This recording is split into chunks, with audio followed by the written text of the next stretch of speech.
we still have all kinds of fantastic incentives and bid wars open, including multiple naming bid wars for Golden Sun, which is going to be coming up a little bit later,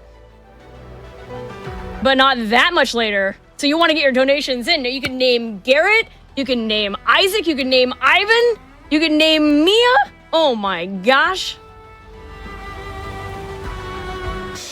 All right, I have gotten word that our runners are ready. So thank you once again for your patience, chat. Put your hands together, do a bunch of yelling in the short for Tonkotsu and ref417 running Mario and Luigi partners in time. Any percent, it's a race, folks.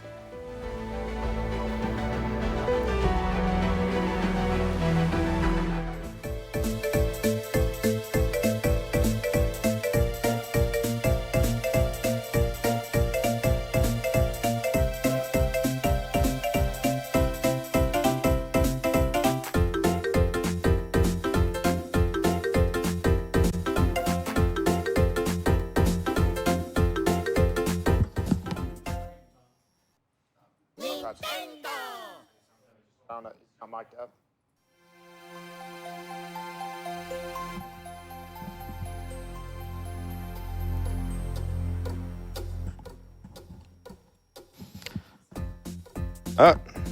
Hello everybody. I'm GhostKumo. I'm going to be commentating for this run.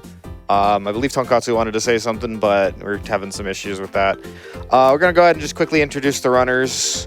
On the left side of your screen is going to be Tonkotsu. He has been one of our, well, actually, I can say this about both runners. I'll introduce both. On the right side is going to be ref417. Both of them came into the community within the last couple of years and have really been pushing this game down, such that like any percent is now like 25 minutes faster than it was 7 years ago, the last time that this game has been at this event. And this time we're going to be doing any percent. None of that all bosses stuff. We're going to be skipping a huge amount of the game, so definitely look forward to the later portions of this run. But all of this run, for the most part, is pretty interesting, so I'm definitely excited about this. Okay. I've got word Tonkotsu should be able to speak. If you wanted to say a couple of words real quick. Okay. Hello, I'm Tonkotsu.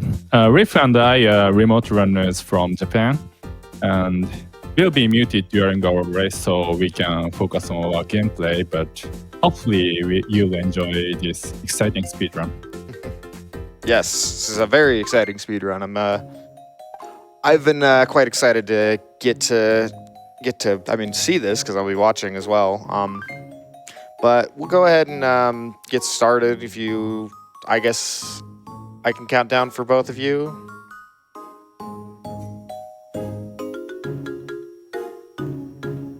Or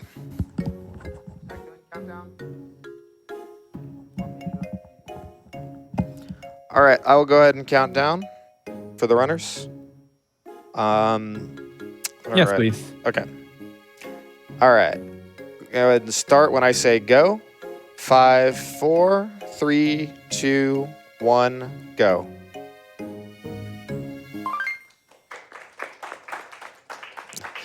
Alrighty, so, oh my.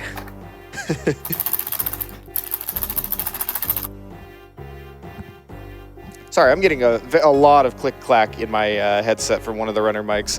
All right, so to get started on this run, this is Mario and Luigi's Partners in Time. This is the second game in the Mario and Luigi RPG series, the sequel to Mario and Luigi Superstar Saga, and before Mario and Luigi Bowser's Inside Story.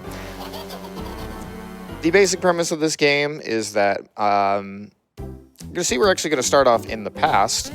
Baby Mario and Baby Luigi are going to be our characters for the moment.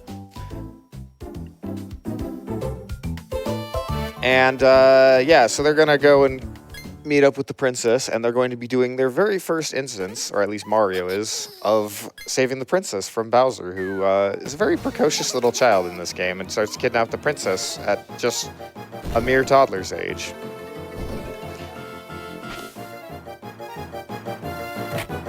But you saw in the opening scene, there's a bunch of aliens. We will get to those very shortly. But yes, this is an RPG. Combat in this game, you control the bros. They have the ability to jump. They will later get the ability to hammer, and we'll get specials even later on. This part of the run is very important. Both of them skipped the first tutorial. Very nice. Now, the thing with this game is that every attack that you see can be dodged or guarded against. This is very important because this is what allows us to beat the game at exceedingly low levels.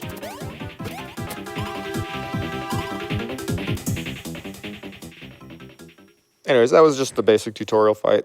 Admittedly, the first 20 or 23 or so minutes of this run are fairly basic, run-of-the-mill, like just a lot of tutorials, a lot of text, a lot of exposition.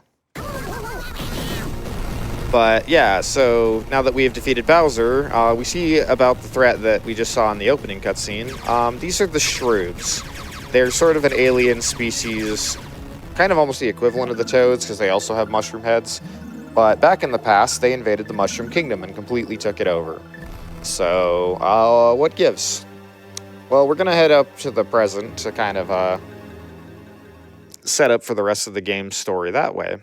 In the present, Princess Peach and her, I guess her companion, or friend, Egad, who, this being a Mario & Luigi game from 2004, 2005, had a lot of references to a lot of the games of its contemporaries, including Luigi's Mansion, Super Mario Sunshine, hence Toadsworth is here. The princess goes to the past to take a vacation because she wants to see what the Mushroom Kingdom looked like when she was, you know, very young. Of course, Toadsworth here is completely worried sick, to the point that he literally passes out. So we need to go get him a Revita Shroom. I don't exactly remember the name of it, but it's something to bring him back up to health.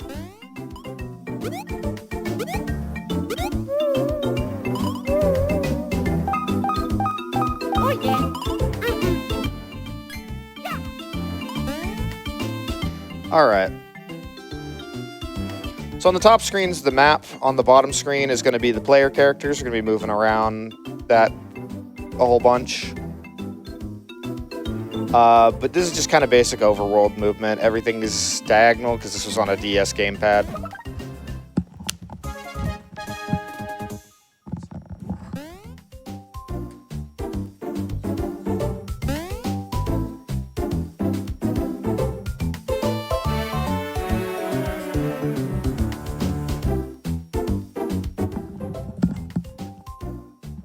Alright, so now that we picked up the shroom, we're gonna witness Toadsworth on his deathbed, apparently. This Toad is just like, Toadsworth, are you gonna be okay? Can I have your cane? To be fair, it is a very nice cane.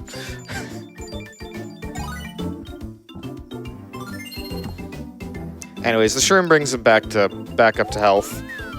A thing to note with this game, there is a lot of text, and mashing in this game is kind of an art, because you can mash on all four of the face buttons, A, B, X, and Y, as well as L and R. Runners kind of have their own little methods. I know both of these two actually, they take like a cloth and kind of just rub their finger on the four face buttons. Alright, so this ship right here is the time machine. It's very clearly badly damaged, and now pops a very strange green alien rather than the princess. So, this is very concerning. Naturally, we of course have to deal with the immediate threat that is this green mushroom. So this works similar to the baby tutorial. The babies are controlled by X and Y.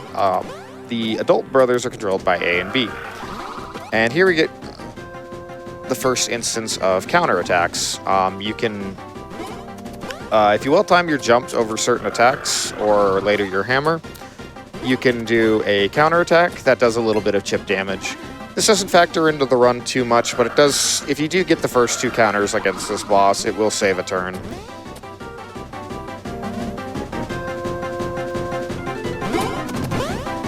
Alright. So Mario just got a level up on roof screen, and what you'll see here with level ups is that the level up ticker kind of scrolls, and you can actually manipulate this and time this out. so that you can always get the maximum number of points per level, which for the most part is going to just end up being 2 because it does get diminishing returns over the course of the game.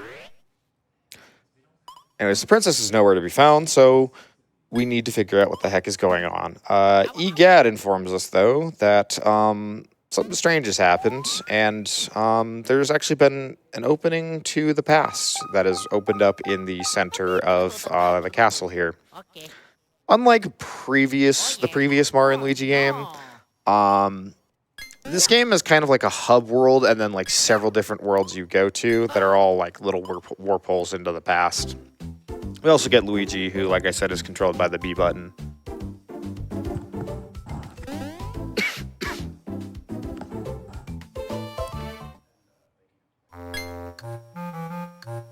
And here we get the EGAD patented theme song. As mentioned, kind of a recurring theme of Mario games from pretty much any era is that whatever like new thing came out in the series tends to show up a lot. So here we see EGAD from Luigi's Mansion. We're not going to see him in this run, but you also see Petey Piranha in certain scenarios as well.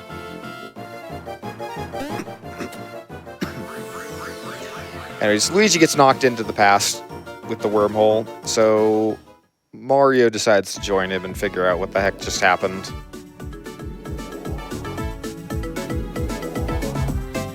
As I mentioned, the first 23 minutes of this run are pretty straightforward. Also coming through the wormhole to the past is a companion. His name is Stuffwell. I am sad that he does not show up in any later Mario and Luigi games, except for very little cameos. But he's a goofy little suitcase. He's going to give us a whole bunch of tutorials of how to operate menus, how items work, a whole bunch of stuff. So we got a couple of moments for donations if you have any, or just to read off anything sporadic. Sure thing. I just wanted to remind everybody that RPG Limit Break 2025 is coming to you live from Denver, Colorado, where we're raising money for NAMI, or the National Alliance on Mental Illness. NAMI was formed in 1979 as a grassroots advocacy organization by a group of parents whose children suffered with serious mental illnesses, and they've maintained that focus to this day. It's a really, really fantastic organization. It's one of my favorite reasons to help out here with RPG Limit Break, one that is near and dear to my heart. So please, if you can afford to donate, please do consider doing so. How are we doing? Do we still have some more time? Yep, you got like a minute. All right. Well, Dragon Roast Coffee is a dedicated coffee for gamers in the gaming community. Their small, passionate team puts their hearts into roasting coffee to order with the mythical heat of dragonfire, infusing a touch of enchantment in every sip. You can visit their website at www.dragonroast.coffee and enter the promo code RPGLB25 at checkout for 10% off your order. Plus, for every 10-ounce bag of coffee purchased, Dragon Roast Coffee will donate $5 directly to the National Alliance on Mental Illness. Additionally, you can purchase an exclusive RPG Limit Break tumbler available only for this event. This stainless steel dual insulated tumbler will keep your brew of choice warm or cold all day. Ready for wherever your adventure takes you. For every RPG Limit Break tumbler purchased, Dragon Roast Coffee will donate $15 to the National Alliance on Mental Illness. What are you waiting for? Get out there and fuel your adventure with Dragon Roast Coffee today. Alrighty. Back to the run here. So you actually see on Tonkotsu's screen here, he's going to be doing something called a stair jump. If you move perpendicular to the stairs and then jump in the direction you're supposed to go up, that allows you to preserve the horizontal momentum, because stairs kind of just eat your momentum in this game. We'll see a little bit more of that in this next screen. So Mario and Luigi are just kind of bearing witness to this poor little wintry town full of wintry looking toads. It's kind of a little bit of flavor here, but they are being absolutely ransacked by the Shroobs, so we need to try and see if we can stop them, or at least help out any remaining survivors, I guess. This poor toad gets sucked up into the spaceship. and taken off to parts unknown. Anyways, Reef doing a couple of stair jumps here to get up these slopes here. Not quite stairs, but any of these slope surfaces we can perform what's called a stair jump. Another little bit of a combat tutorial here on just how Luigi works. It's unfortunately unskippable, but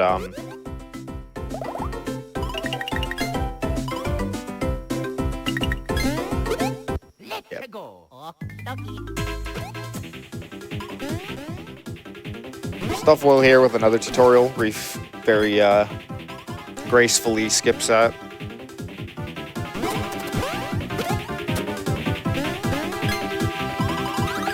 And Tonkotsu as well. Very good. Every one of us in the community has lost runs to accidentally accepting these tutorials. Even though they aren't actually that big of a time loss, they are just kind of something that stinks so bad to get.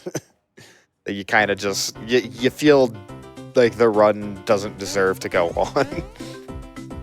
So Luigi takes 1 point of damage from that little fall there, and this gives us the item tutorial. This game is kind of infamous with how its tutorials work, and you can skip a few, but not all of them.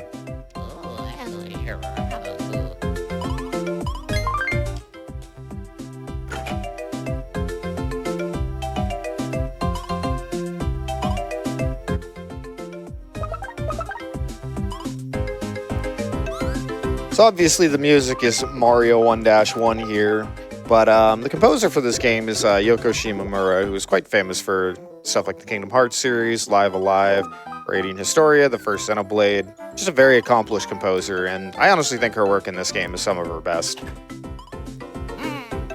So, obviously it's an arrangement, but she does a lot of original tunes as well.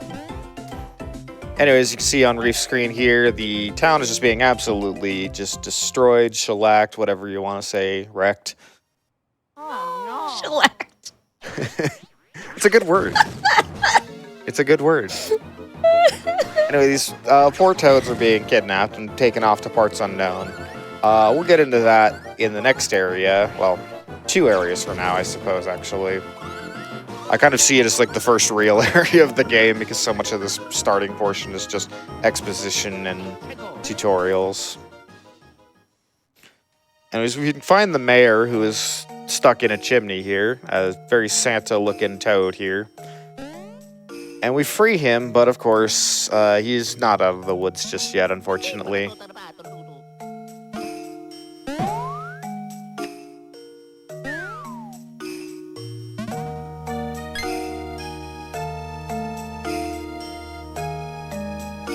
So of course he just stands there and gets taken because he's just so fraught or with distraught with worry.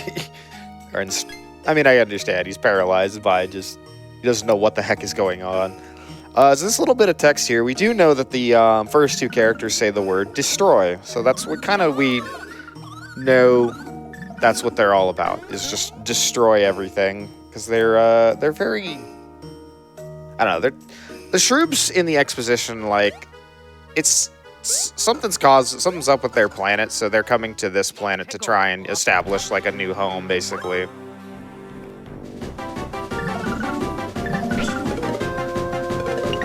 Anyways, this fight here, you see, it shows up on the overlay as the bottom screen. It's technically the top screen, but we're putting the bigger screen as the more focal one. What's on the top screen is a countdown. You're unfortunately not able to win this fight. Even if you did like hack the game to like max out your stats, it just kind of soft locks the game basically. But it's an unwinnable fight. So we're gonna need to figure out a way to get out of this jam. And thankfully there happens to be another pair of Mario brothers who conveniently happen to be in the area. So onwards to the Baby Mario and Baby Luigi section. They've been taken along with the princess from the now completely taken over Peach Castle. Of course, they're now being shot at, so the babies need to get up to the helm or the brig. I don't know how it works for airships, let alone metal ones. Anyway, Toadsworth, being the very responsible caretaker he is taking care of the princess. So normally the emote is maybe seen as a little bit of bad manners, but whenever you hear the sound of baby crying in chat, you are absolutely welcome to post the baby rage emote. It is tradition with this game. Baby Luigi is so goofy. Charles Martinet did such a good job with the voices of these characters for so long.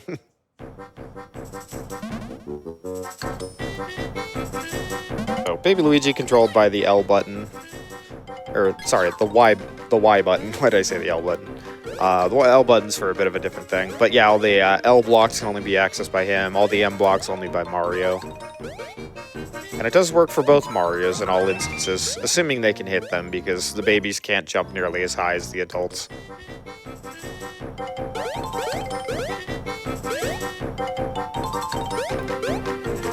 So although the movement in this game is 8-directional, definitely just getting a hang of like your diagonals. You'll see them kind of do like little jitters at times.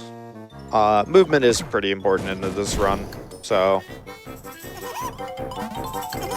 But definitely one of your biggest skills as a runner for this game is just being able to mash.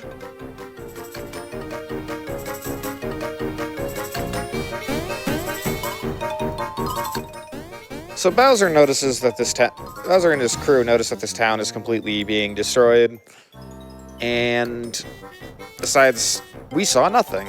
Of course, that upsets the princess, and she's gonna absolutely unload the most annoying cry you've ever heard. Which, okay, somebody who knows babies, it isn't actually the most annoying cry you've ever heard, but it's very annoying, and Bowser decides, alright, we'll help these people out if it'll shut her up.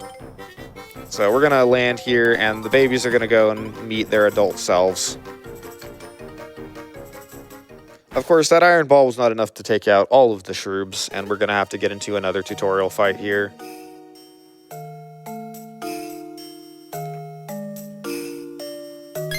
This tutorial serves as two things. It is a Baby Luigi combat tutorial, how his button works. And then next up is Toadsworth is going to be giving us what are called bros items. The first one is just a green shell. You can kick it back and forth, hitting an enemy up to 16 times. It is single target though, so they do, they will only be able to take out one of these shrooms. And if they don't miss a kick here, they can take out both of these shrooms in one single item, although the second one's harder because he doesn't have the additional 6 bonus damage that he already dealt.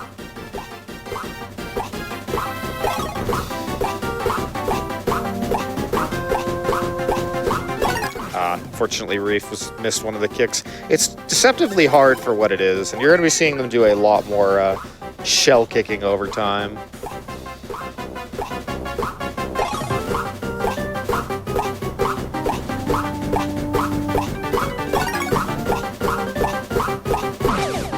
It gives Tonkotsu a good opportunity to catch up here. I believe his run started like 2-ish seconds early, so unfortunate little delay that sometimes happens with remote stuff, but yeah, now they're pretty much neck and neck at this point.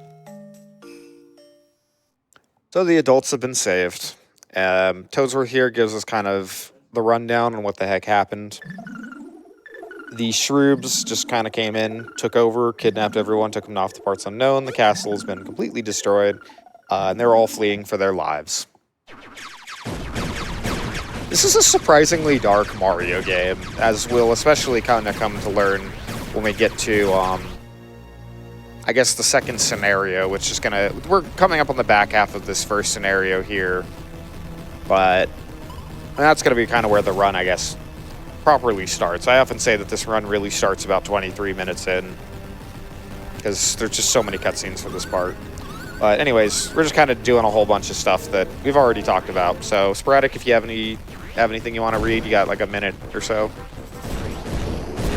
Yes, you may have noticed us talking about incentives and prizes, and this means via your generous donations, you get to potentially name characters, make our runners complete difficult or ridiculous tasks, or help pick which story you see in certain games. You can also become eligible to win numerous prizes donated by community members.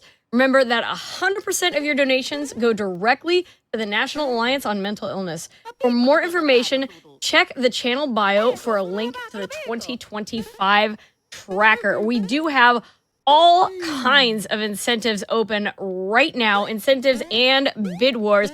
We have one for Golden Sun, a run coming up, not next, but the run after the next one, to take the yellow path. And we are at $0 out of the $750. We're looking to unlock that.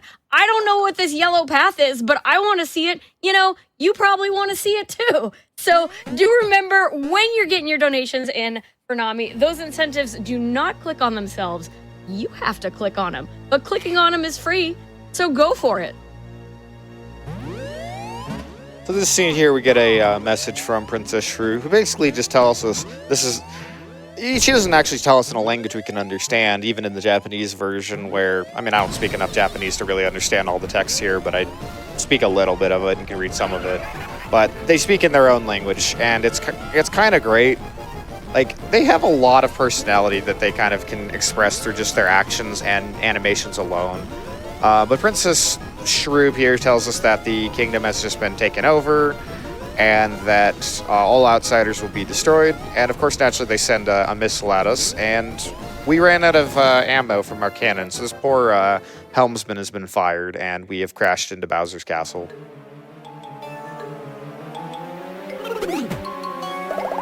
So this is sort of the first dungeon, I guess you could call it. It's still going to be a fair amount of tutorials and stuff, but there's a lot more involved with the movement for this area, and we can kind of touch on that as things come along. But right now, we need to find our way to safety here.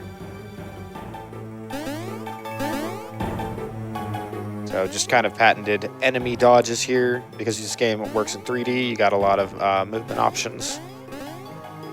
Excuse me. And those are some very well done jumps on Ryu's part. See if Tonkotsu can get them. Yeah, these little bars here are kind of tight. Tonkotsu got all the jumps, had to kind of catch his bearings there at the end there, but very well done. And then immediately blocked by a cutscene here. So on the top screen, you're going to see the babies just kind of like goofing around. Now, understandably, the adults are very afraid of what's going on here. I don't know if they realize that these are their past selves, but I mean, they have a lot of expression that goes on without actually talking. But I think they recognize that if anything happens to their past selves, they're quite literally toast.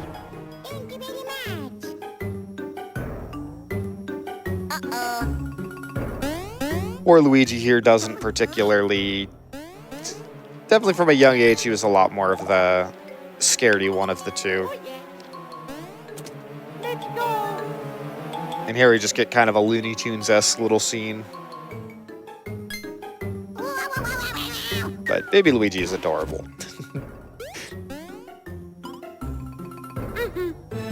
So naturally, we try and leave them. And of course, the babies are like frightened. So if we run off without them, they're gonna just completely erupt into inconsolable tears. So we're gonna need to figure out a way to actually, A, get them to stop crying, and B, how to actually move them around.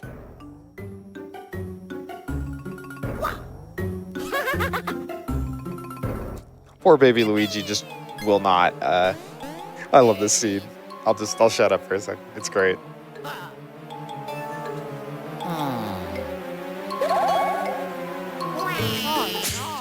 It's so good. All right. So now we can do what's called piggybacking. The adults will carry the babies on their back. Because naturally, as their main skill is jumping, they do most of their work with their feet. Despite being plumbers, we will not be doing a lot of plumbing in this game.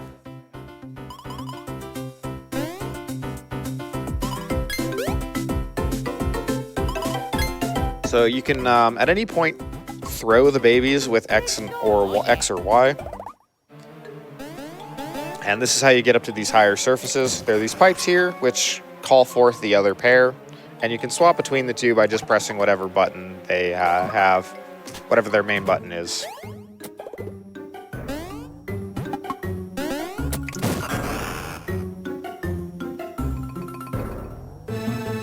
There's a few puzzles here just kind of to teach you how the, the babies work and how separating between the two is used to solve puzzles. It's pretty simple, but it makes it for a very intuitive game design, I think, so...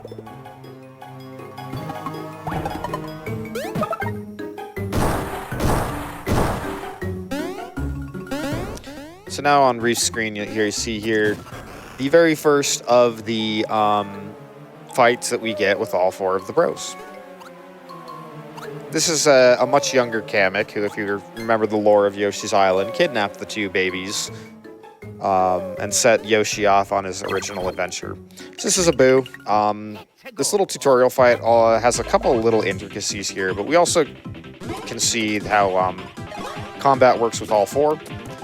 You can do a basic little jump with the babies and extend that into a second jump with the adults. So we're going to do a green shell against this Goomba, but they're actually not going to kill the Goomba. They're going to intentionally miss this last hit. And this is because if you kill the Goomba, in another turn, Kamek is going to summon reinforcements.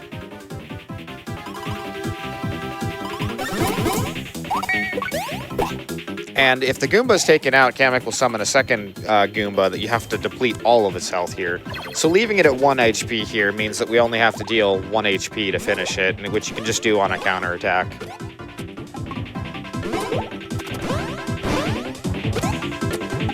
Tonkotsu getting a lucky there is nice. Reef also got a lucky, so works out for both of them.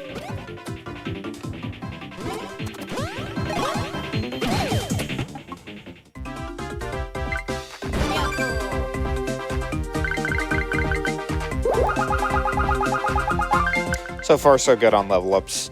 There is one level up that can be real tricky, which is the first of the babies. So movement here is very tight to avoid all the boos. Unfortunately, Reef got hit here. You want to actually move specifically in the 4 cardinal directions.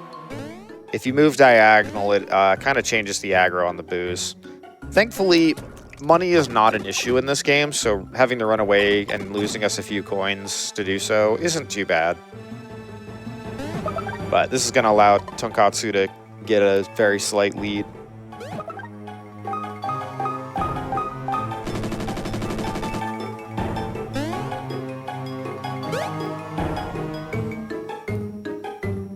You also see that the babies went up to the top screen there, or I guess the lower screen on our layouts here. But that's going to be important for a number of things. There's a bunch of stuff that you can do with the top screen. Anyways, the adults here are going to do the very last tutorial, and probably the most annoying because you have to skip the prompt 3 times. Very well done, Tonkotsu. Now Reef will be taking care of it. And well done, they have skipped every tutorial in the game. So here's just a little bit of puzzle solving. Stuff they do on the top screen is going to be sent over to the bottom screen, and that's how you kind of proceed.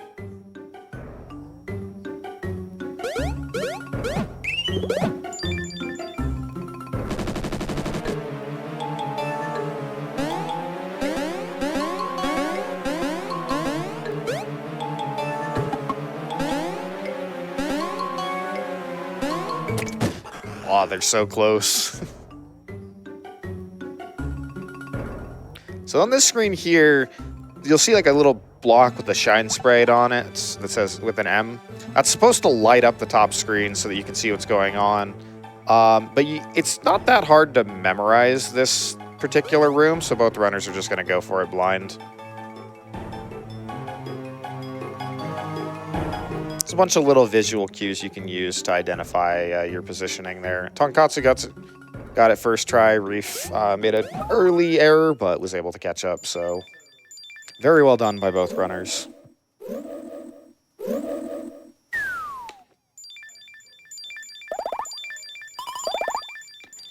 So this weird little blue pyramid thing, this is called a Cobalt Star Shard. The Cobalt Star we were introduced to at the very first cutscene of the game in the present, or I guess the future at this point. Was kind of the device that powered Peach's time machine. we don't really understand why it's here, but it's been broken to pieces, so I'm gonna have to figure out yet another mystery with that.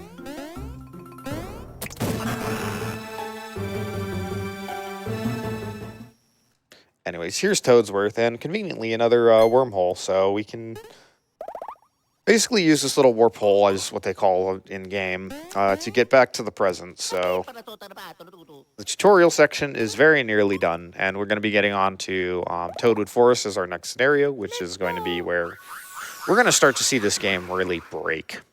Oh yeah.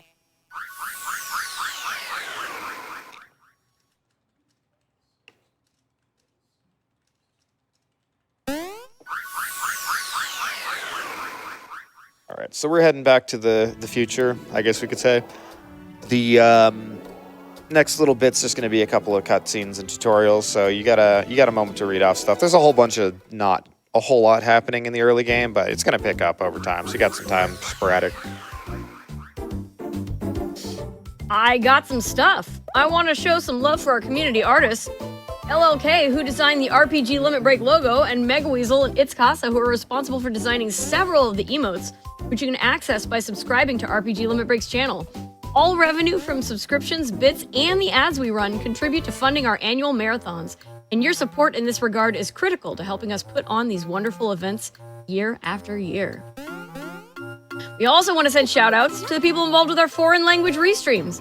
Our French restream can be found at twitch.tv/lefrenchRestream, and our Japanese restream at twitch.tv/Japanese_restream. Those restreams can help you better enjoy the marathon. Please go check them out and send them some love. You see here, the Cobalt Star Shard seems to really upset the Shrewvoid that we have in this. I see these in sci-fi movies all the time, but I never know exactly what we were supposed to call them. Containment chamber, I guess. Or the pod, if we want to use internet Dragon Ball Z meme terms. But the Cobalt Star has apparently opened up the next wormhole, which we're supposed to take to go to the next area. And it seems like it wants to complete itself. Anyways, our next tutorial here is on badges. We had badges and equipment already. The equipment in this game is pretty consolidated. You have one pair of pants for each of the bros. The adults can wear the same pair, and the babies can wear the same pair, but not all four, just because size, obviously. And then badges can be worn by any of the bros. They're just kind of like little bonuses that give you extra little bonuses. Those are going to come into play big time for later parts of the run, because some of the later game badges are like what make this run possible. Now, before we go off to the past, we see Elder Toadsworth wondering why younger Toadsworth, who he doesn't recognize, is running around with Princess Peach, who has been reduced to a baby. It's kind of a funny little scene, because Elder Toadsworth thinks that younger Toadsworth has done something to the princess and turned her back into a baby.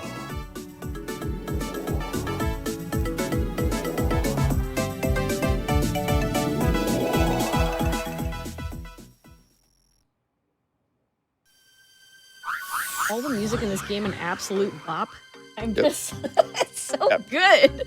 Yeah, Yoko Shimomura prioritized stuff like very percussive elements to a lot of the tracks in the Mario RPGs, because she also did the original Super Mario RPG, and you could tell like the soundtrack is very full of like percussive rhythms, and just like it's very satisfying to listen to, and just kind of keeps the game like kind of like a steady pulse in a lot of ways.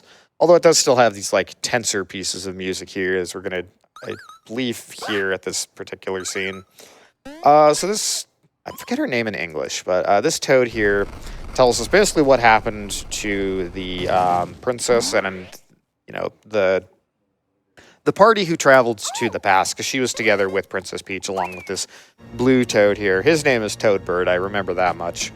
But as soon as they arrived at the past, the castle was already destroyed, and Princess Shroob was already here to take over. Don't really have exactly a clear idea what transpired, but One thing we do know is that she uses the Peach uses the Cobalt Star as like a desperation, like a weapon to try and fight back against the Princess Shrew. And that unfortunately didn't pan out. What she's also telling us here is that, and this is kind of morbid, the toads that were kidnapped by the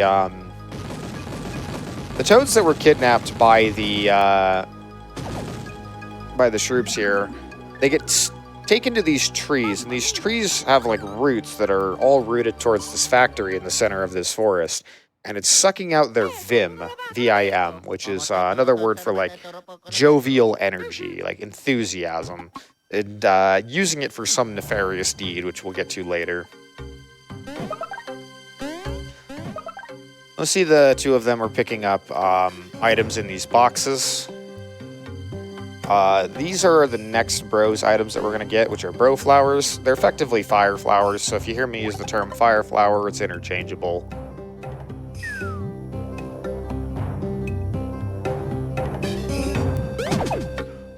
This little puzzle here, I think the runners do it a little bit differently.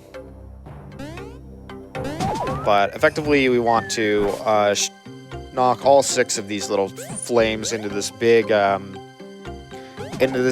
box that we're going to hit, and then that's going to create enough of a fireball to burn down the trees that are blocking our way. Remember what Yogi the Bear taught us, only you can prevent forest fires, so please don't go out and cause forest fires. It'd be very bad. You make Smokey very sad. And we are in Colorado here, which, yeah, Colorado has a lot of natural beauty, and we don't want to see it burn down, so... Reef, unfortunately, getting into an encounter with one of the, honestly, tougher encounters to dodge.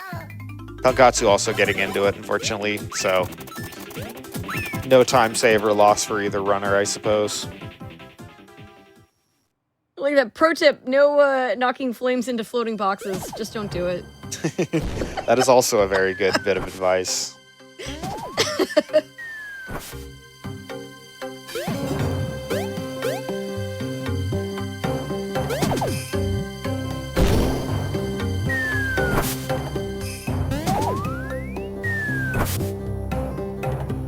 So thanks to this stream today, I learned the meaning of the word Vim. I had always heard the saying Vim and Vigor, but I didn't know that Vim meant energy and enthusiasm. Now they're kind of similar words. It's just because they happen to start with a VI, I guess, is why they combine. But yeah, the point being, the Shroobs are bad and trying to do nefarious things with the Toads. It's kind of morbid to think about, like, just harvesting, like, the positive energy of somebody. And I guess the life force in a way as well. But it's yeah. Very alien, but also, like, a little dark for a Mario game. Anyways, we're coming up on this next area, and normally we're supposed to do this area counterclockwise, but there's actually a glitch that we can do. So they're going to separate the babies into the top screen here, get a 100 coin and a pair of slacks, and then what they're going to do is they're going to try and time this jump in a way that Mario hits the spikes. Luigi doesn't, and you have one frame. Reef just got it. Beautiful. Unfortunately, Luigi fell over. It's a very peculiar little jump. You have 1/60 of a second to time this. You can usually kind of buffer it a little bit by mashing, or at least juice your odds. Tonkotsu just got it, and Reef just got it. So they're getting these skips at almost the exact same time. But yeah, there's like one frame, 1/60 of a second, where you can switch over to the babies on the other screen, and Mario can walk along the spikes. And this allows us to completely break this area and do it in reverse. And this saves like a minute and a half of just not having to sit through a whole bunch of auto-scrollers as you do everything backwards. You still do need to activate these switches, which are what open the entrance to Vim Factory. But this makes this area quite a bit faster, and it's just a really cool skip. Also makes dodging enemies a lot more consistent and easy because, like, you're doing it backwards. Kind of going from, like, narrow paths to open paths rather than the reverse. As you mentioned, this race has been really neck and neck this entire time. It's just sort of edge of your seat stuff. Yeah, Reef has pulled ahead in terms of like overall time, but Tonkotsu has been like really like playing his best here as well. So like both of these runners are playing extremely well.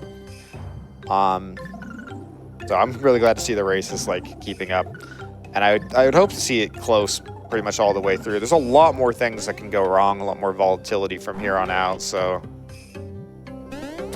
if any of them pulled ahead at any point in like this early part, I mean anything can happen later. Like the final boss of this game is rough.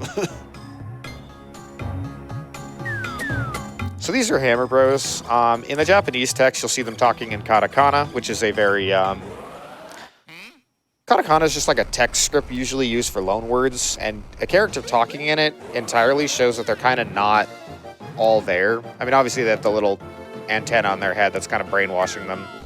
In the English version, because this was 2005, they speak in Leet speak, which at the time was contemporary and now just feels a little bit antiquated. And just ages all of us like 30 plus somethings just a little bit. I was gonna say, like, you're eligible for a senior discount if you can read Leet Speak. Yep.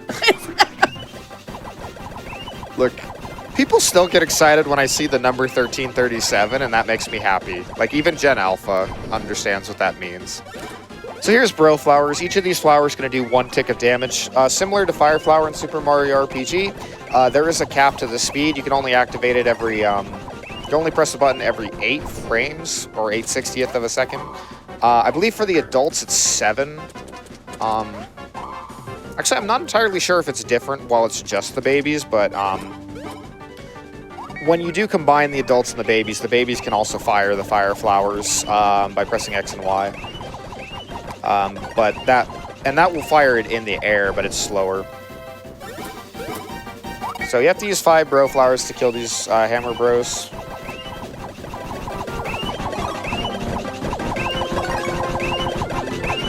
Looks like Tonkotsu took out one of them, which is kind of unfortunate, and Reef pulled ahead there. I didn't see if he got a lucky, but you can get a lucky, which is basically this game's version of a crit.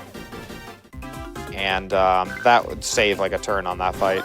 Unfortunately, Reef didn't get the baby Luigi level up because this one is really hard to time.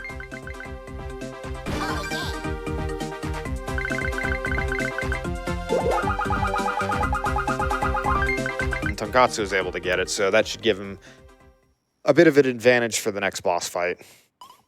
So we broke the little antenna on the Hammer Bros here, who decide that they're going to help us out, and they give us hammers. So the adults have the jump ability, or I guess the higher jump ability. They're going to get a few of their own overworld abilities, but the babies are the ones who get the hammers to break stuff.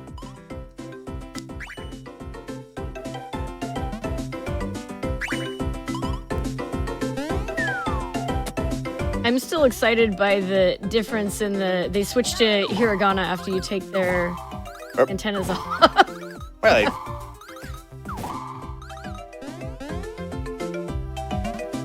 Yeah, it's kind of like, I think, a staple of like... I think it's like a staple trope in Japanese text that like robots speak in like all katakana.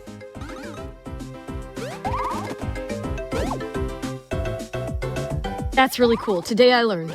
It's one of those weird things that you kind of lose out on this in the era of voice acting. It's like the little bits and pieces of like how text is used to communicate information.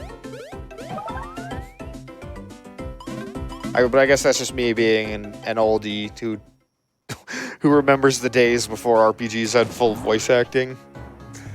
Anyways, so Vim Factory here. We also have the ability to burrow the babies underground as our secondary ability.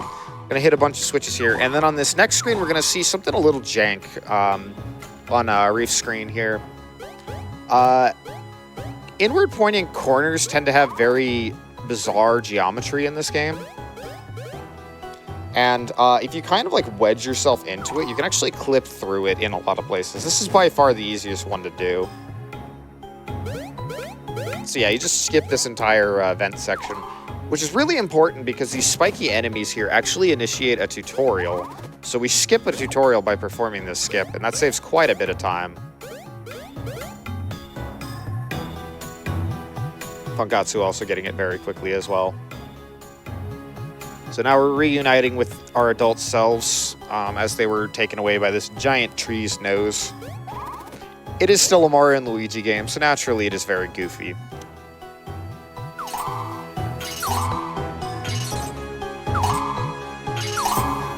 Really in love with like the tall and the short faces on all of the panels in the previous screen. Oh yeah, like the little switches almost look like faces. It's very it gives this place so good. Yeah. It gives this place like a little unsettling personality.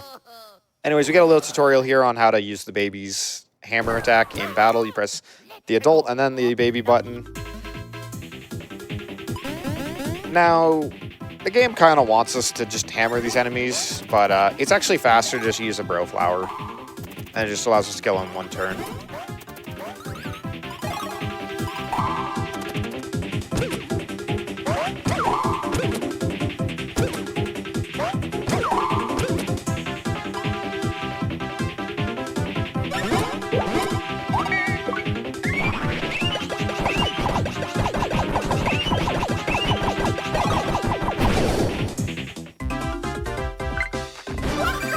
So now we're getting to be able to proceed to the next portion of the dungeon, which has been locked by another one of those 4 bro panels.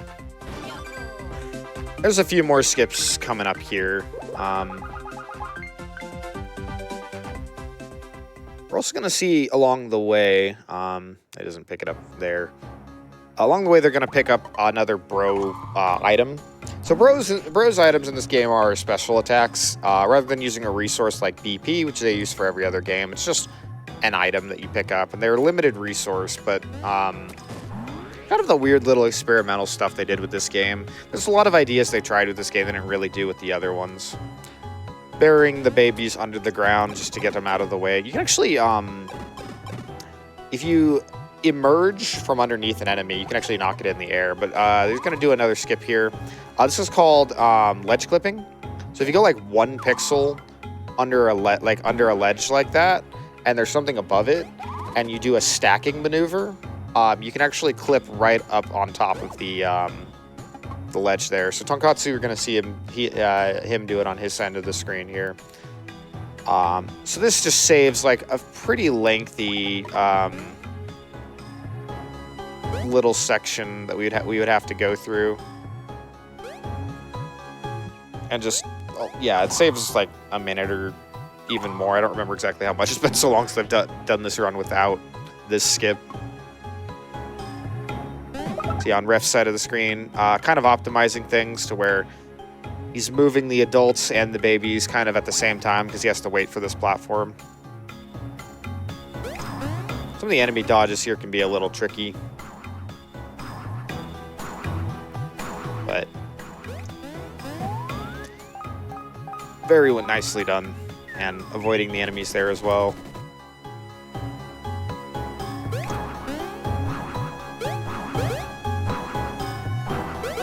Here he's equipping the pants that he picked up in the little tree stump at the beginning of the Toadwood Forest area. And then here we are at this dungeon's boss. This is Swiggler, who is, of course, a shrew wiggler with a wire connected to his back. And this is where we find out what they're doing with all the Vim. It is being harvested, refined into this kind of liquid that it is drinking and converting into saucer fuel. So naturally, there's something just so messed up about using the life force and jovial energy of the toads to just power your flying saucers. I also feel like that's not a non-renewable resource as well, so like, what's going on here? Anyway, this is Swiggler, has 200 HP, also has these 2 Shroob Doctors. I don't remember their exact name in English, but they're just there to be menaces. And every turn they're going to pull out a mushroom. The first turn it's going to be deterministic that they both pull out gray ones. And those are going to poison Swiggler's drink, which is a kind of the gimmick to this fight. Every one of those flowers is going to do 1 damage to Swiggler. You really want to keep track of the amount of HP that this boss has, because every time you do damage while it's red, it's going to do a counterattack.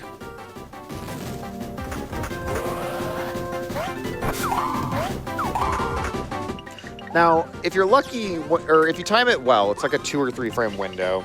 The poison cloud that Swiggler spits out, you can actually hit it twice with a single swing, but it's kind of jank and just another like variable component to this fight, which is otherwise pretty RNG heavy and just like volatile as a result. If the Shroobs pull out red mushrooms, then that means that if you knock it into the drink, Swiggler heals a lot of health, and you don't want that. When Swiggler drinks the poison drink, its defense goes down significantly, so you can do cannonballers, this bros attack you see on Reef's side of the screen. That is the most effective way to do damage in this fight, especially if you're able to get perfect level ups, which Reef unfortunately didn't, Tonkotsu did, and so Tonkotsu might be able to get an advantage on this fight here. Anyways, Shroobs get really buff because they eat their own supply. If you don't knock it into the drink. Something you also kind of want to see on this fight is if you can take out both of the Shroob adds on the side there. Oh, this is very lucky for Reef. Very fortunate. He's going to get a turn where it's just Swiggler, and that's going to do a ton of damage. This is by far the most effective way to do damage in a single turn in this fight. Tonkotsu has gotten unlucky and got the double red shroom, so he's just going to have to let Swiggler return to normal color and take an attack here. You see this attack fires from the top screen to the bottom screen. It's pretty easy to follow with the stacked layout, but we're focusing on the bottom screen here. This is incredibly lucky for a Reef here, actually.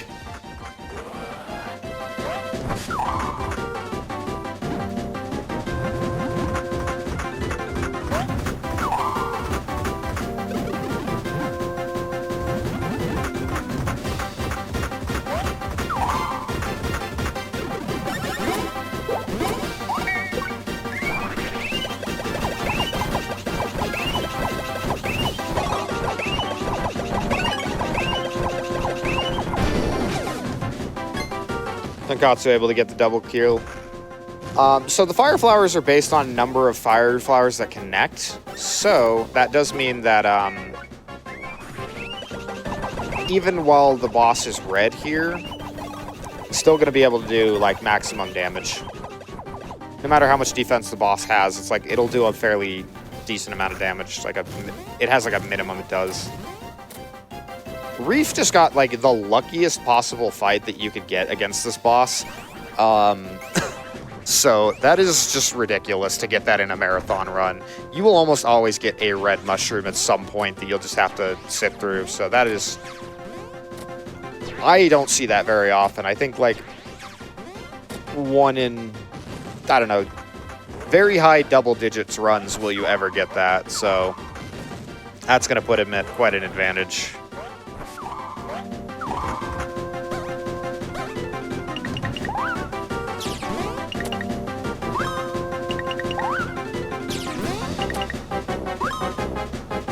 Thankfully, I believe the way the RNG works is that you will see the gray mushrooms. Like you'll never see the red mushrooms like more than once in a row. You'll at least get 1 gray mushroom per pair afterwards. But yeah.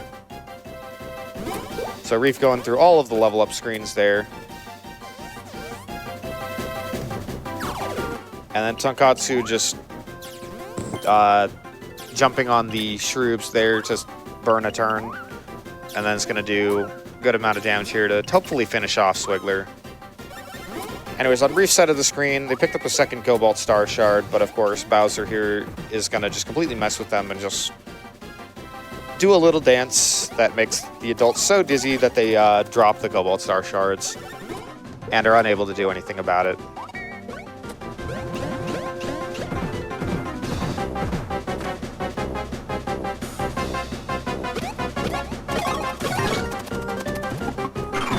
So that's the end of the fight for Tonkotsu. Very well executed. Just a little unfortunate on the boss luck. I guess standard luck there, standard fortune. But Reef just happened to get like incredibly lucky and was able to get a big advantage off of it.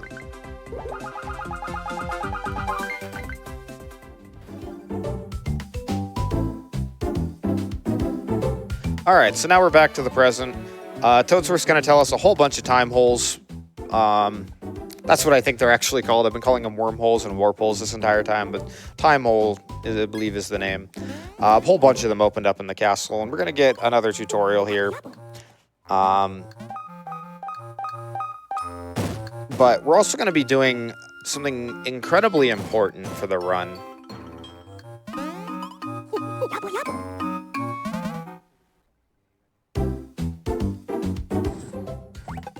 So he's going to separate the bros, and this is just so that he has the ability to make a safety save. What Reef's going to do is he's going to sell basically all of his items except for... So I'm trying to figure out, because they changed the route on how we do this. I'm going to buy a whole bunch of fire flowers, and then buy something pretty expensive.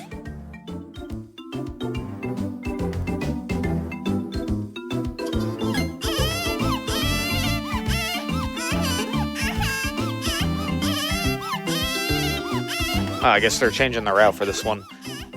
This is a little bit of an unfamiliar strat for me, but there's a whole bunch of stuff you do with the shop there. But yeah, splitting the adults and the babies up there.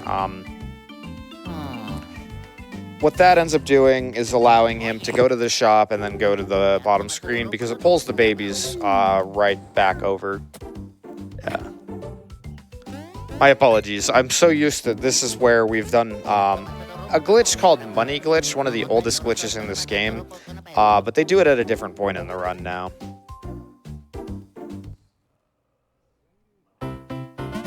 So here we're getting a tutorial for how to just use the spin jump is what it's called, where you stack the adults and then just spin across a gap.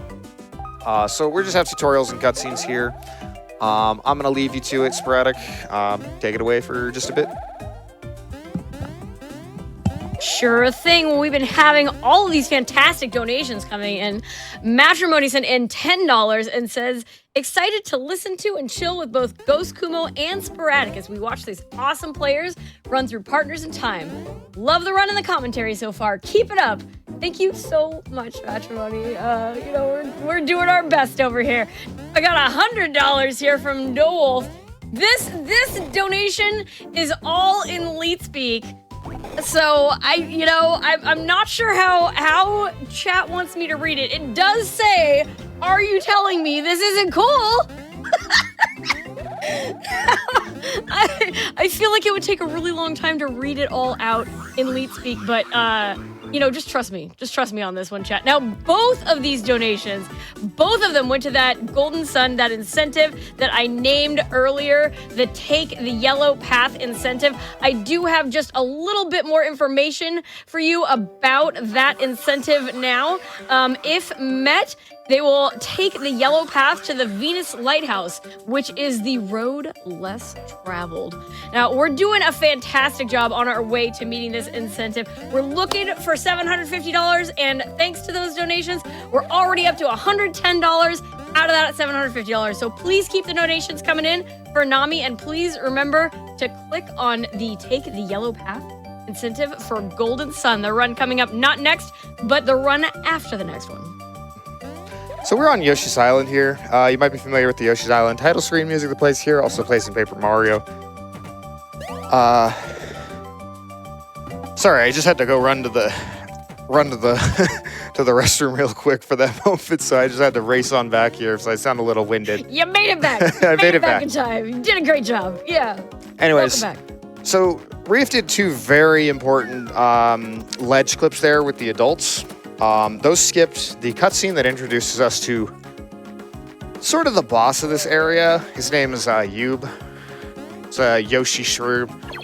And he's been just going around eating all the Yoshis in this area. And that just kind of sets up the backstory for this little scenario. But the cutscenes are very time consuming. We also skip another cutscene where we see that Kamek is on the island and Bowser is here just eating all of the Yoshi's cookies. So those are just long setup cutscenes that we're thankfully able to skip by using ledge clipping. Tonkotsu also arriving on Yoshi's Island here in just a bit, so we'll see that from him as well. So this area here, you see on Reef's side of the screen, there's these blocks that kind of disappear. That's just kind of a consequence of how streams render frames in this game. But what he's going to do is going to flip the babies onto this top screen spring. He's going to put them on the top screen, and he's going to spin jump into the load zone for the next area, and that's going to put the babies on the top screen on a screen that they're not supposed to be. So he knows how long he has to hold down and right for, and then that's going to activate the loading zone at the top left part of the next screen, and that just allowed him to skip a massive puzzle that just takes several minutes to do. So that saves several minutes in just doing that weird little top screen clip that he did.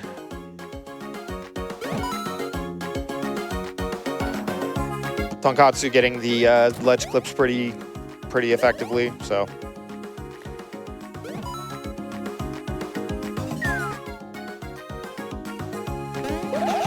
The unfortunate thing, I guess, with this run as it is now is that this game has 12 bosses. We've reduced it down to about 4 for any percent. And the ones that are left are very luck dependent, and Reef getting incredibly lucky gave him quite a bit of an advantage coming into this part. But there's definitely room for Tonkotsu to catch up. Just kind of proceeding through a whole bunch of puzzles where you have to separate the bros.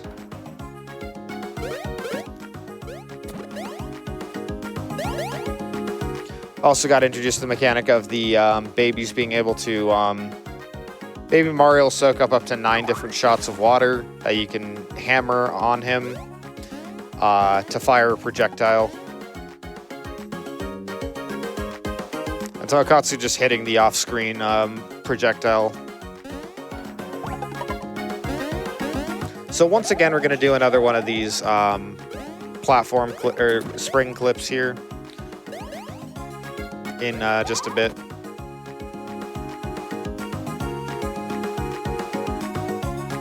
Reef taking it very safely to make sure that he doesn't trigger any of these enemy encounters. You can pop back up and run by them, but it's risky, and getting into an encounter loses a lot of time. So we need to open this gate here, but we're not actually going to proceed because, as you can see, that little sprite of Kamek there, that is the trigger for a boss fight. It's a fairly lengthy one, and this was actually one of the first bosses we learned how to skip.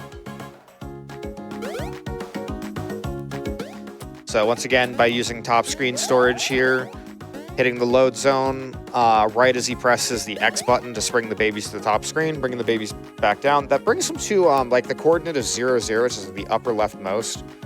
So you see him hold down until he can see the babies. He's going to push them to walk around the boundaries and then hold diagonal down right to activate the load zone on the right, which activates the cutscene that's supposed to play after you beat Kamek, where we see Bowser just running off after having eaten all the cookies.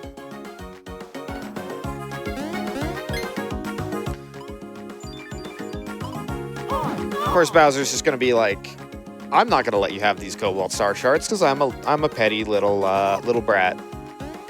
So he decides to eat the Cobalt Star Shards. Apparently they taste delicious. I do not recommend consuming Cobalt. I'm pretty sure in large quantities like that it is toxic, although in very small trace amounts it is, I believe, an essential mineral. But yeah, that is way too much.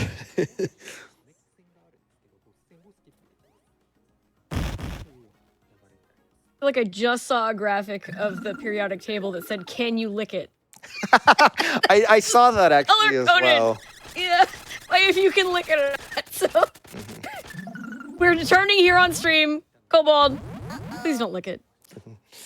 Anyways, so this is a giant Yube. The Shroobs, just being kind of the menaces that they are, noticed that he happened to be climbing this mountain and just raised him to gargantuan size. Because we didn't do the boss fight in the previous cutscene, it just kind of breaks this cutscene's a little animations just a little bit. Of course, he eats Bowser, and we need the Cobalt Star Shards, so I don't know if it's just shock or if it's a sense that they need to, but we also get eaten up by Yube to go and follow Bowser here. So this is a big purple dinosaur. And we're going to be spending the next 20-ish minutes in this dungeon, which is inside of Yube's belly. Or as I like to call it, and the community sometimes likes to call it, Barney's Inside Story.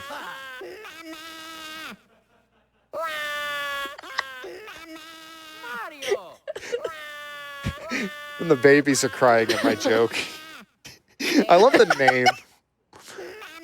Something to mention actually briefly about this screen that we're on. You can actually use like the bottom right little, there's like a corner that's similar to the corner that we saw in Vim Factory to clip out of bounds, but you can't do it here for whatever reason. And we're supposed to come back down here and like open up this tunnel.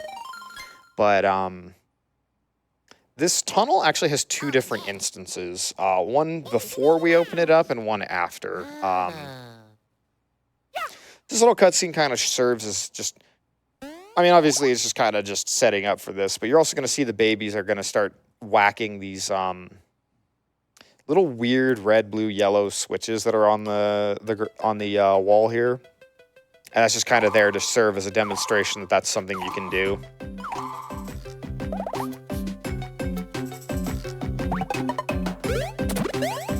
It's not really clear what exactly Yube is, because there's like machine components to his body, but there's also organic. So we kind of think of him as a giant alien Yoshi cyborg. Anyway, this Yoshi here is trying to push this boulder. And Tonkotsu also getting the Kamek skip and just heading off into the start of this dungeon as well, is getting in a cutscene. So Yoshi is trying to push this boulder, but he needs help, and we need to go get a whole bunch of these Yoshis.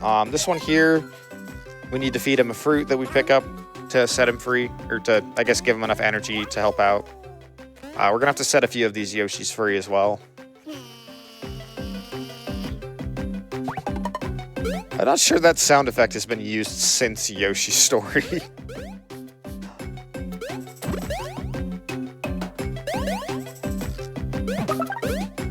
So in that block, Reef just picked up an ice flower, which is the ice equivalent to the bro flower or fire flower. There are elemental weaknesses in this game. This next boss that we're going to be coming up on is actually weak to fire when his weak point is exposed. But the shroops here are also weak to ice, which will hopefully allow us to get a quick kill on this coming fight here. So switching over to the adults, he's going to do a fight here with this shroom. I believe they have 78 HP. So getting the double damage, we would need, I think, 30-something flowers. I don't remember if it's like a 1.2 or 1.5 or even just 1.0, but we need to hit a certain amount of ice flowers here. And it's fairly tight, but you can kill this enemy in one hit. Getting the counter there actually helps increase the odds of that significantly. That attack is surprisingly hard to counter. Sometimes you'll also see red and green circles appear on an enemy. It doesn't really make much of a difference for this category, but you can do defense downs and defense ups on enemies with the ice flowers.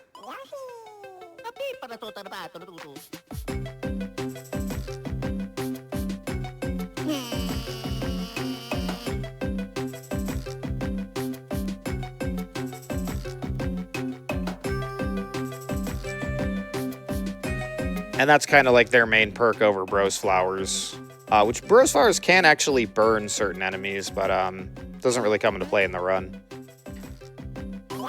Well, actually, I think it does come into play during parts of the grinding section that we'll get to later, but it's a fairly niche mechanic.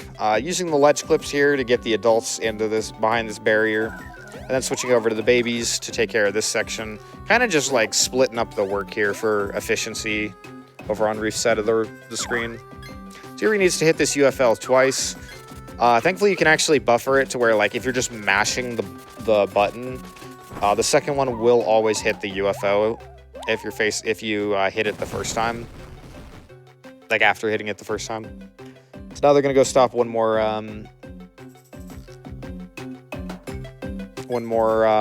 shroop here, switching to the adults and then switching back to get the babies off of the top screen. Once again, very well done with the counterattack there, which gives a nice little buffer for this attack.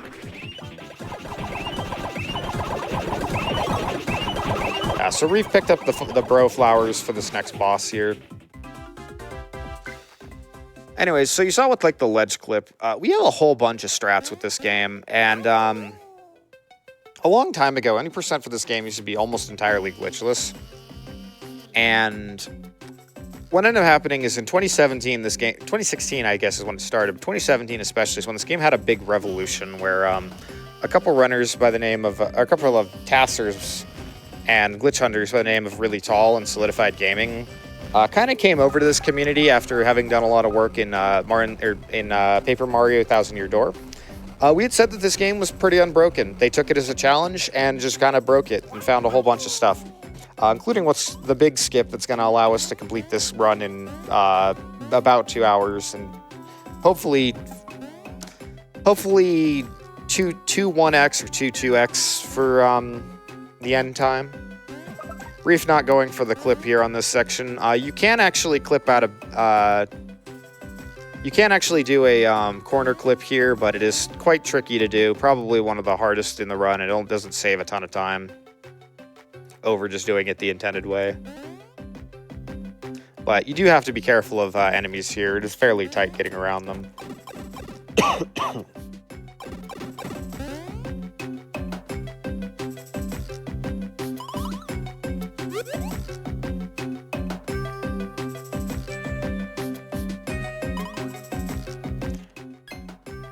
So here we observe the Yoshi washing machine.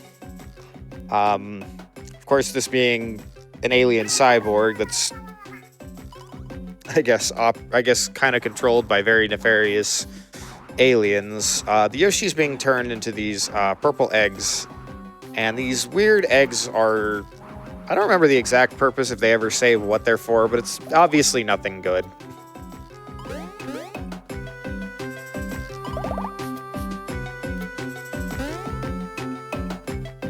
Tonkotsu over on the baby fight here as well, getting a counterattack.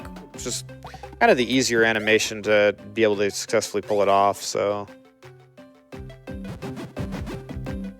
He's also able to one-cycle the fight. Very nice.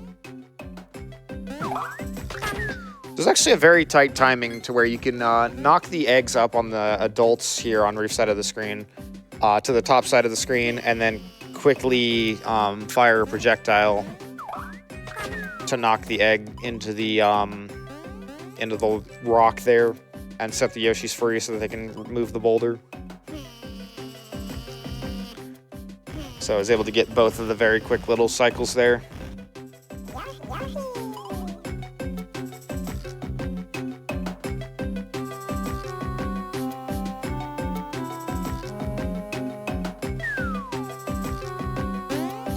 Tonkotsu having just finished off freeing all of the Yoshis. I'm gonna see if he goes for the skip because I know he knows how to do it. He pulled it off at he ran this game at AGDQ this year, so I'll see if he does go for it. Nah, he's taking the safe route.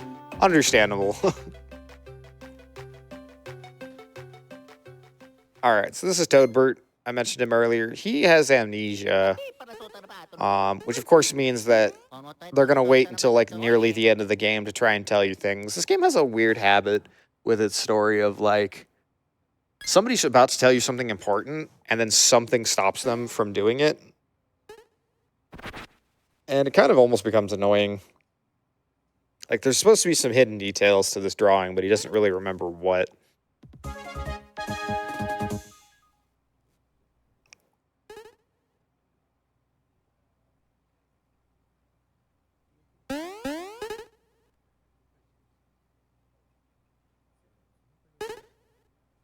So he tells us that we need to head over to the backside. It is not actually the bottom of Yube's belly that is the exit. You kind of go there and it's just a dead end. So you need to head out to like the top right area. If you look at the mini map on the, I guess, lower screen on the layout. But alas, the exit to the dungeon, I'll let you use your imagination for what that is being guarded by this giant egg creature. In the English name for this boss is Sunnyside with a C-I-D-E to show you that he means business. This fight is really annoying. So you can kind of see like his, I guess, tongue or his core has like a bandit on it to let you know that it's his weak spot. So we need to find some way to do that, to access that. So he calls these eggs, and oh, that's unlucky. Actually, no, it's not too bad. You can make it work.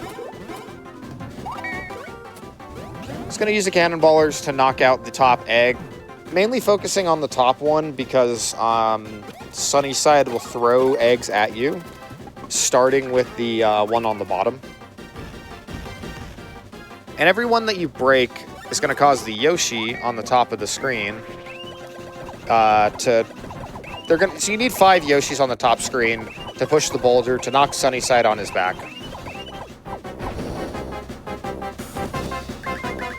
He has like 500 health, so this fight's really annoying. And it's variable how many eggs that he throws on a given turn. You want him to leave like 2, which is going to maximize the amount of hits that you can connect with the Bro Flower.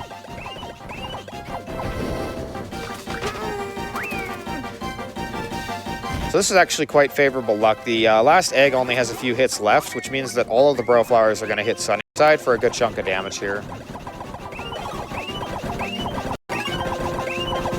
Well, almost all. So yeah, 47 damage is very good. Once he gets knocked on his back, ideally you want to knock him on his back during Mario's turn, so you can get 3 opportunities to hit with Bro Flowers. Once again, Bro Flowers will crit because they the boss is weak to it, which means that they do double damage. The conventional critical, as we understand it, is actually called a lucky in this game, like the random crits. When it says critical, that actually means you hit a weakness.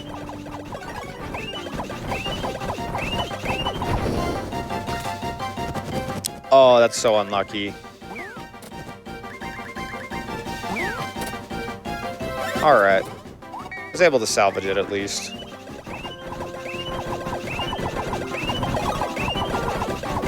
Tonkotsu starting the fight as well. Getting a lucky is really nice.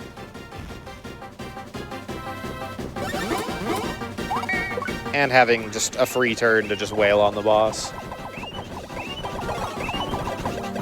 Tonkotsu also getting unlucky with the hammers, as we call it. The attack where he just sucks you in with the double lucky. That is absurdly unlikely. I think the chance of a crit is like, it's somewhere in the like lower single digits. Or sorry, the chance of a lucky hit is like somewhere in the lower single digits. So we're making sure he doesn't break the top egg and hoping that Sunnyside only throws 2 here. Unlucky. There are a few different ways you can take this fight. Naturally, if Sunnyside throws all the eggs, you still get the opportunity to just unload Bro Flowers on him, which does pretty good damage.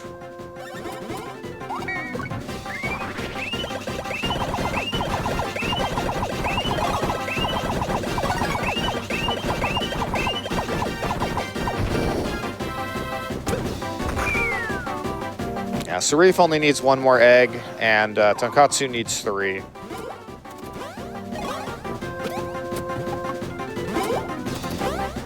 Eggs have exactly 29 HP, which is why he is kind of carefully staggering his damage on the top egg. Alright, so it's going to use Bro Flower. It's going to break the top egg, which is a little unfortunate because it means that there's going to be a second target for the Bro Flower, but he is still going to be able to get a lot of damage out on this next turn. Which, by the way, it took 6 Yoshis to move the boulder previously, and now it takes 5, which means that one of those 6 Yoshis was straggling, and I don't know who, but I hope he comes forward. The egg being a target here means he's not going to do quite as much damage as he wants to on this, but he's still going to get a good amount of the damage that to make use of the critical turn. Attack is very easy to dodge, thankfully.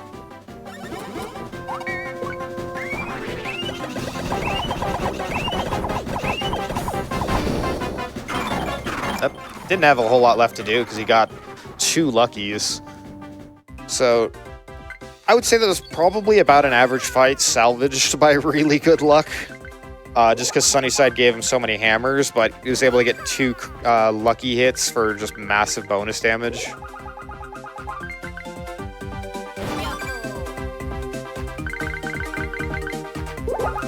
Tonkotsu staggering the health here a little bit. Sunnyside calling a couple more eggs.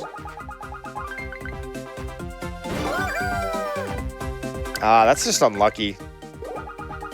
So Tonkotsu is trying to wait so that Sunnyside throws a few eggs so he can break the eggs that he wants with a Bro Flower. So now he's going to Bro Flowers, and that's going to allow him to put Sunnyside on his back and exploit his weakness. Over on Reef's side of the screen, we now have an evac point. I love Yoshi.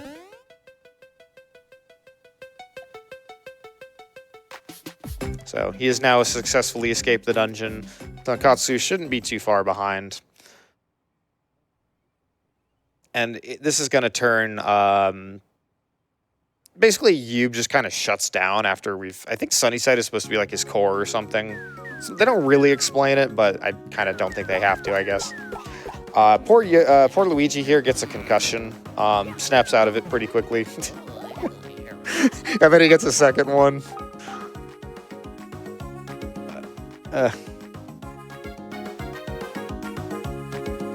So yeah, we just see Yube completely going dormant now. You can return to the dungeon if for whatever reason you needed to. There's a lot of hidden collectibles in this, or like hidden beans in this game that you can use for stuff, but we don't really need to do that in the run. That door was never open because we ledge clipped through here, but thankfully you can just walk right through it.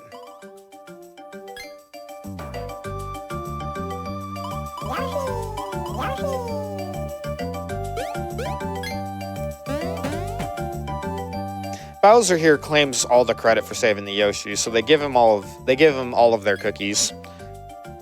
Of course, previously Baby Mario and Baby Luigi ate a lot of Bowser's stash of cookies in an unseen cutscene. So Bowser's just not happy with the babies after that. I mean, we skipped the cutscene, but there's your context. And so he just decides that he's going to eat all of the cookies because he's not going to let them have any. And, of course, that causes him to spit back up the Cobalt Star Shards. I don't know why the babies don't wash their hands after this, but would be a good idea. The Cobalt Star Shards appear to be kind of sentient or something, and they knock Bowser into just nowhere. And we don't see him again for a while. Toadbird here tells the Yoshis that we were the ones who saved them. And now we're heading back to the present.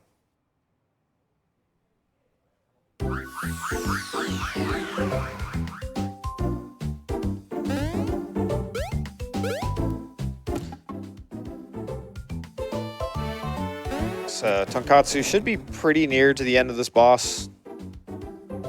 Just kind of been getting unlucky with some of the egg stuff. Yeah, again, just... This boss is so cyclical with how it works that it's just getting unlucky like this is just a big time loss, unfortunately. You really don't like seeing him use the attack where he sucks you in and you have to hit a counter with a hammer attack. But sometimes that's like the best result.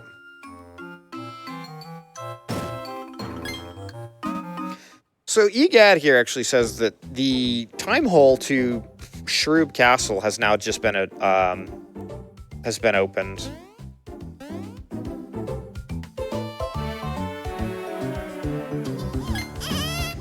And that's supposed to be the entrance to the final dungeon, but we're not supposed to be able to actually open it until we collect all the available Cobalt Star Shards. But as evidenced by the fact that we're halfway through this run, and this game's endgame is infamously long, we're going to have a way to skip through that, which I'll get to when we get there. Anyways, Toadsworth's... the Toadsworths haven't really touched on this, but they've decided to unite in their assistance of the Mario Brothers, and also in making sure that Baby Peach is, you know, placated. And they come up with all these weird little kind of things that you do, which, if as any parent will tell you, you will do pretty much anything to get your kids to, you know, to stop crying. And so they come up with all these weird little antics that end up actually providing very useful moves for the brothers. So that's where we get the ball form, which is really nice because it actually shrinks their hitbox, but it lets them move fast and lets them do a whole bunch of stuff. Tonkotsu over here is just finished up on the Sunnyside fight, so gonna be ending off on that scenario. I especially enjoyed the little, like, pull chain thing that came down for Sunnyside to grab for, like, some unknown reason. Oh yeah, that attack is, it's so silly. It doesn't make sense, but it's great. It's super goofy, super fun game. So you're actually not, like, you can actually technically make this part without using the Bros Ball, as it's called. You can actually make it up these stairs with perfect stair jumps without this ability, but it wouldn't do anything. We still need the ability for other things. And also, it's, like, extremely tight. Like, it's like, barely doable RTA, and, like, you have, like, less than a second in the task, but it just... So while you can, in theory, get up here earlier, there's not really any benefit to it. And rolling up here, you can comfortably make it in time. This is the wormhole to Gritsy Desert. For those of you who've played Super Smash Bros., they rearranged this theme for that game. It's honestly one of the better themes in this game. But you only need to hit a time hole with one of the pairs of bros, and the others will follow. So they can just roll their way up here.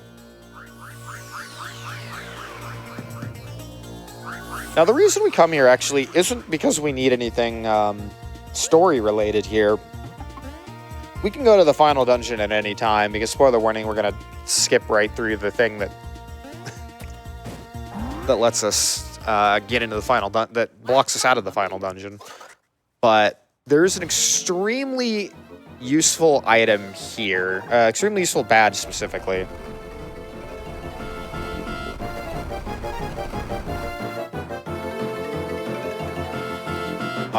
That's kind of made for a big, important reroute for this game. It's just a funny little cutscene here.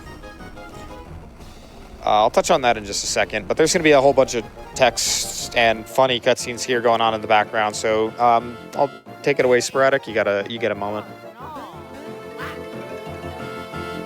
I am so prepared for my moment.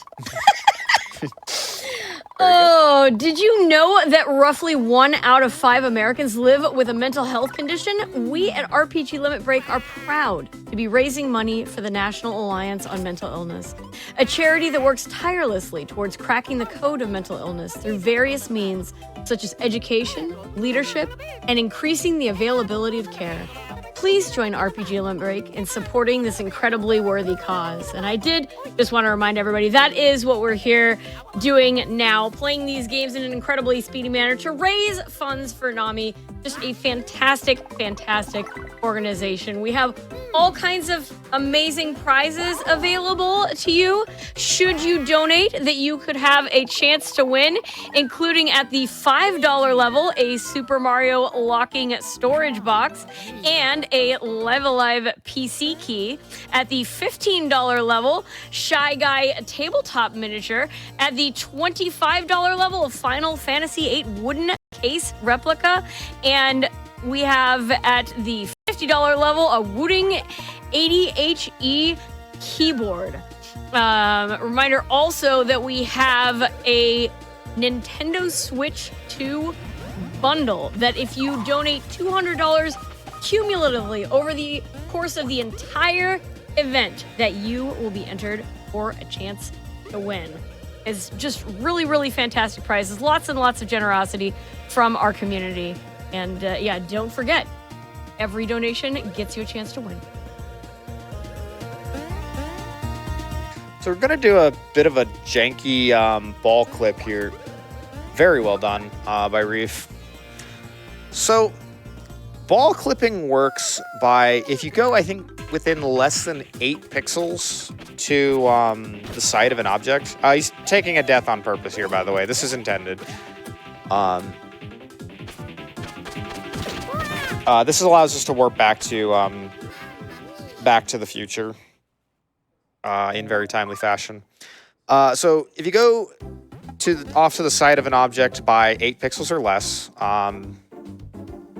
you can turn into a ball form. It'll push you back that amount, and it will let you clip into objects.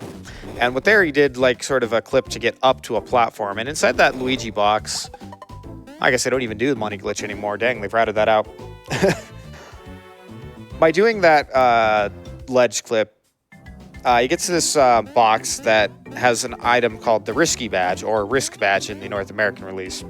And that badge, whoever has it equipped, it triples their damage output if they have no mushrooms in the inventory. That includes all mushrooms, so regular mushrooms, 1-ups, super mushrooms, all of it. So that's why they've sold off of all of their mushrooms to this point. I did pick up a 1-up DX, which is a full one-time revive item.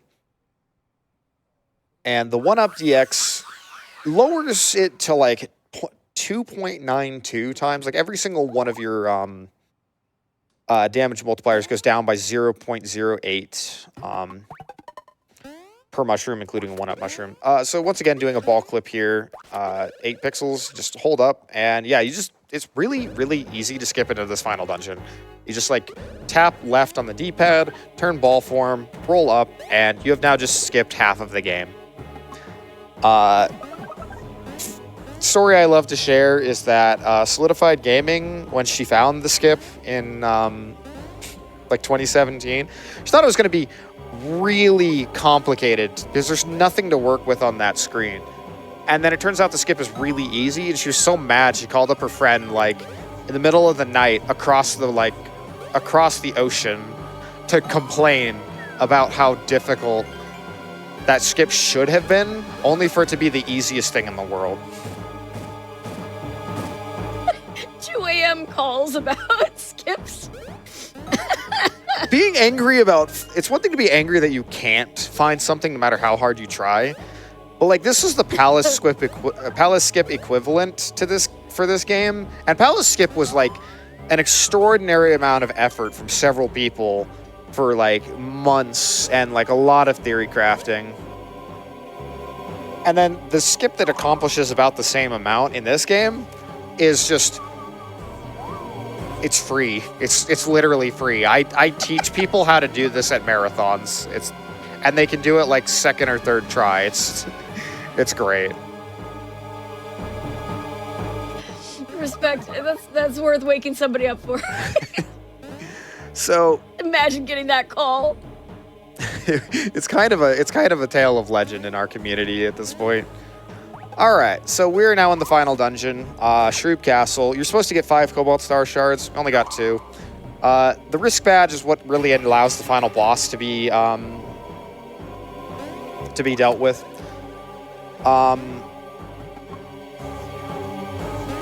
The thing about that 2.9 times multiplier to your damage is it's pretty much, other than the mushrooms, unconditional, which means, A, it actually stacks with red peppers, which they picked up a few. Those increase your damage by 1.6 times, I believe. So you can do an incredible amount of damage here. But also they're playing on the Japanese version, which The North American release of this game came first, and quite famously, the final boss especially, but all of the bosses in this game have really bloated health pools. They tinkered with it and lowered it, and the final boss is the biggest consequence of this. The final boss in this version of the game has a combined 5,500 health. It's like 9,500 in the US version of this game. So that is a big deal. So what Reef has just done was went into the DS settings to set the timer to a specific point. This is to perform a manipulation for RNG because it's based on the timer, like a lot of DS games are. He picked up an item called the Space Pants. I'll touch on those in a little bit.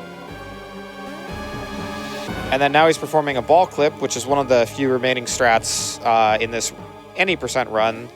Really Tall found a lot of stuff that works on the US version, which is actually surprisingly comparable to the Japanese version. It's just a bit less consistent for marathons. And so by manipulating RNG, he's able to get the really favorable fight here for just a ton of EXP. Eventually he's going to want to see about also getting the best armor in this game, which is dropped by a very specific enemy in the final dungeon. It has like a 1 or 2% chance of dropping. And that's the Supreme Slacks, which increases power and defense by a lot.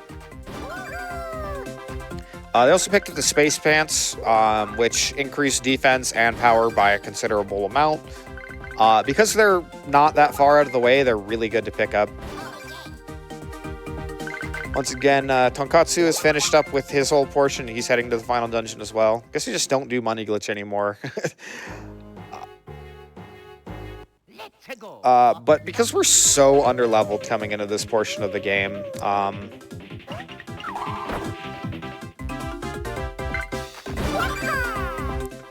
really want to take out these enemies. And so that encounter that, those 2 encounters that Reef has gotten is these 2 ghost guys that possess this exploding bomb. And then it's just able to make the fight end extremely quickly and get quite a bit of EXP. So by clipping up here, we're able to skip really large portions of the final dungeon. This final dungeon's actually been one of the most breakable parts of this game for a long time. In fact, there was actually a skip. That's not even a glitch. It's just a property of how this dungeon is set up that we've been able to do that even a glitchless run can do to skip the sewers portion of this dungeon. There's like 3 different sections of this dungeon. They're all time consuming and a bit annoying to do, but we're really just going around to collect items. Just putting the risk badge over on Mario on Reef's side of the screen.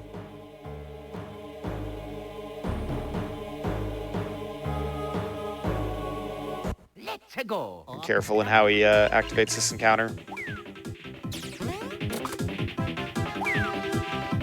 So he picked up an item called the red shell. It's a green shell that can basically go infinite. He really wants to take out these I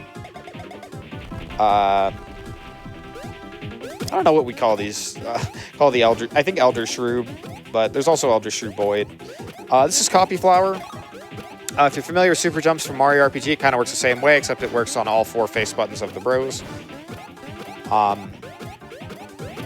We want to take this guy out in 1 Copy Flower. At max speed is around, I think, 55 hits. Every bro is 19 frames. Like, you have to press their button. Like, you have to press the button every 19 frames. Here they're now doing a red shell. And there's a 5-frame window for it. One of the taskers for this game, Migu, actually informed me of the frame data for this in particular thing. Also, shoutouts to Migu for also finding a ton of the skips for this game and helping out considerably with the route, thanks to a lot of his task work.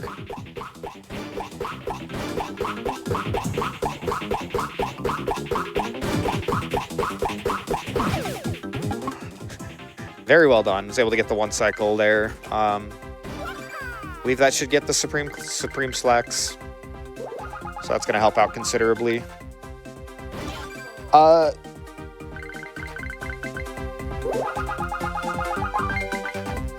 So the way the red... Okay, I actually just pulled it up. The way the red shell works, it varies depending on how far away the enemy is, how quickly you need to press the kick, like the button to kick the red shell to keep it going. Whoever started the attack, they have 7-frame window to kick the shell, and then it hits the enemy and it bounces back to the other bro. The other bro has 5 frames, so the window's fairly tight.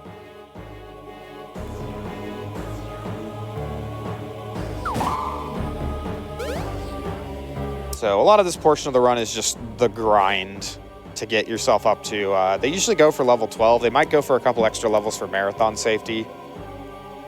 Tonkotsu also pulling off the ball clip and skipping up to the higher portions, which you're not supposed to get access to until kind of like the later portion of this dungeon.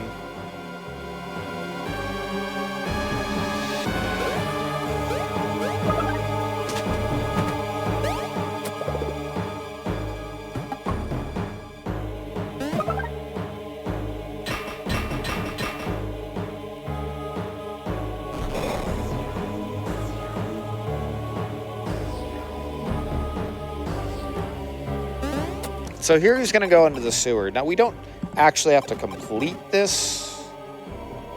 Actually, it's going to be in a little bit.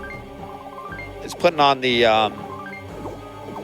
he's putting the risk badge on Luigi and moving the other badge over to Mario. This is just kind of a consequence of turn order for the final boss. Let's go.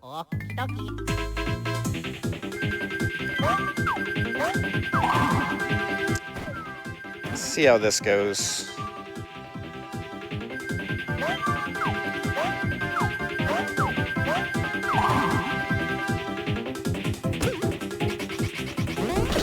That's unfortunate.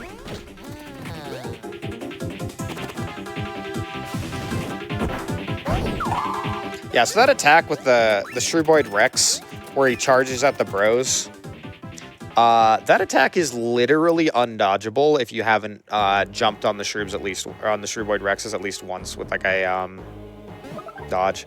So Reef just realized he dodged a bullet there and didn't save. That would have been like catastrophic if he had died. He would have had to go all the way back to Princess Peach's castle.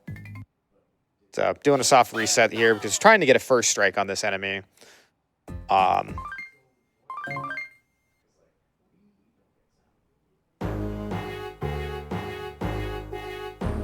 Because this enemy is worth a lot of EXP. Unlucky.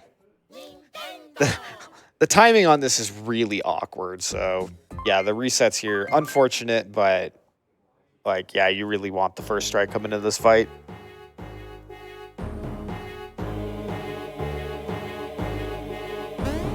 Let's go.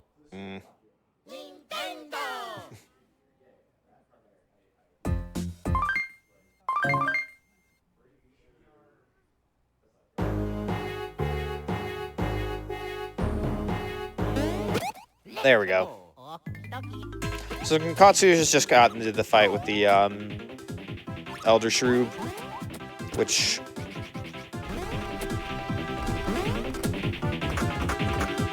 now he does a copy flower, and that should manipulate so that he can also get the Supreme Slacks here. Gonna go for a red pepper, and then red shells.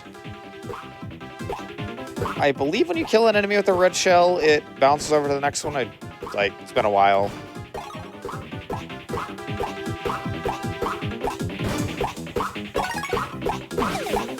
Yeah. So it's going to take out the biggest threat of this fight.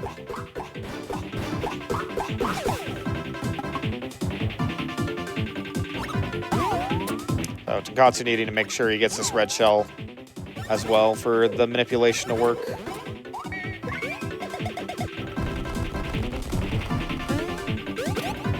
And then copy flowers are similar in that once you've finished off an enemy, the next attack doesn't connect, and they just fall through the enemy, and then the targeting switches over to the next enemy.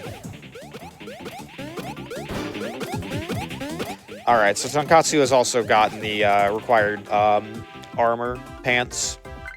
So very good job from both of the runners on this final dungeon so far. Reef having a bit of a snag trying to get the enemy here, so it's giving Tonkotsu a little bit of room to catch up.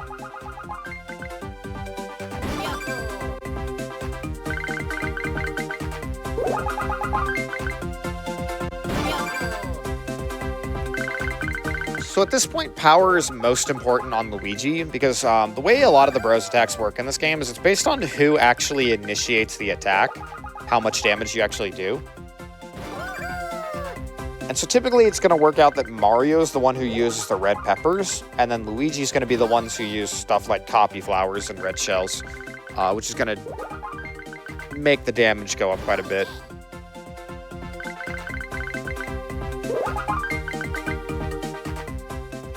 And here's just not, Reef's just not worrying about the baby's level, because it doesn't really matter that much at this point.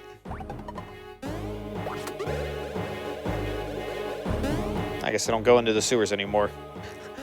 There's been so many reroutes in the last year, it's been a lot to keep track of. And Tonkotsu's route at AGDQ this year is a little bit different from the one that Reef is going for now and the one I'm used to. So, apologies for any falsehoods that I have spouted during this run. So next up for Reef is the final boss. He has stockpiled a fair number of bros items that he's picked up in this dungeon along the way.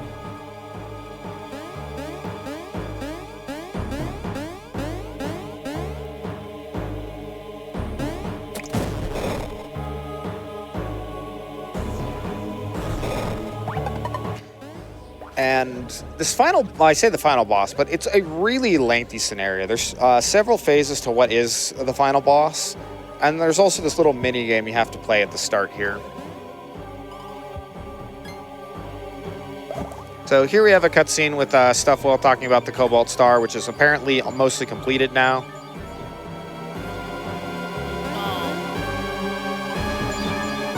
Tonkotsu also going for some RNG manipulation here again. I guess for just favorable enemies. But yeah, this is basically, there's going to be a cutscene here. I'll explain a little bit about it, but this is basically going to be probably your best chance to get anything in for like probably the next 20-ish minutes sporadic. Okie doke, well I am here. RPG Limit Break has their own merchandise store, from hoodies to coffee mugs to even fanny packs. You're sure to find your new favorite RPG Limit Break branded gear, and the best part is all proceeds from our merchandise sales go directly towards funding RPG Limit Break, so we can continue to bring you these awesome live events every year. To visit our online store, please visit www.store.rpglimitbreak.com. Do I still have time? You have a little bit. I have a little bit. All right. Just a reminder that we are still looking to unlock that Take the Yellow Path incentive in Golden Sun. We are sitting at $110 out of the $750 we need to unlock that. So please, when you're getting your donations in, do remember to click on those incentives. We just have all kinds of different naming bid wars open also for Golden Sun. The most exciting one for me is to name Mia, because there are two names that are neck and neck, Piers and Ray, both at $50. So if you feel strongly about naming any of the characters in Golden Sun, now would be a great time to get a donation in to Nami and choose one of the ones that's available or enter your own. Something you just saw on Tonkotsu's side of the screen is he actually tried to run away and then immediately canceled. This was to give a Luigi's turn so that Luigi can do the finishing blow on the enemy here. So over on Reef's side of the screen, Princess Peach was basically trying to tell us that she has the final piece of the Cobalt Star, but she won't let us finish it for reasons that several NPCs in this game try to allude to but never actually elaborate on, because, as mentioned, the Shreeps tend to attack whenever plot-relevant stuff happens. So, of course, the mothership of the Shrews is attacking, and conveniently, the top of the Princess Shroob statue that we are currently located in also has a ship, and this is going to be the ship battle minigame. There was supposed to be an instance where we were supposed to do this earlier, and that would give us the tutorial for this. We, of course, don't do that because we skip basically that entire portion of this dungeon. We'd even skip it in a glitchless run. It's just kind of the funniest thing about this game. But yeah, we need to hit the ship 4 times before it hits us 4 times. The ideal position is to be about 1 full baby Luigi charge up, because she tends to position herself lower to the lower on the screen here. So yeah, getting very fortunate there with those last 2 hits. Okay, that was extremely fast. Tonkotsu taking it very carefully. The way these enemies are positioned here is really tricky.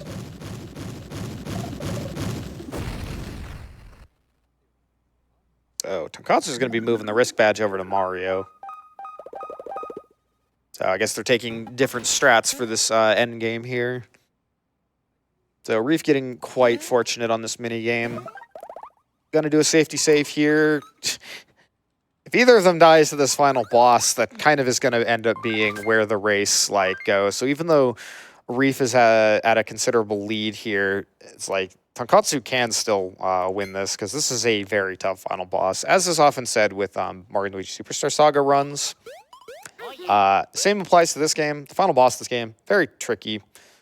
It's a little bit more consistent with the risk badge strat. Thank you, Lucas, who found that ball clip not long ago. Like, literally a few days before AGDQ. But, yeah, any completed run of this game is a good run. Because just this fight is so stressful. And you have one-up to save themselves. And some of the final boss's attacks are just extremely tricky to dodge.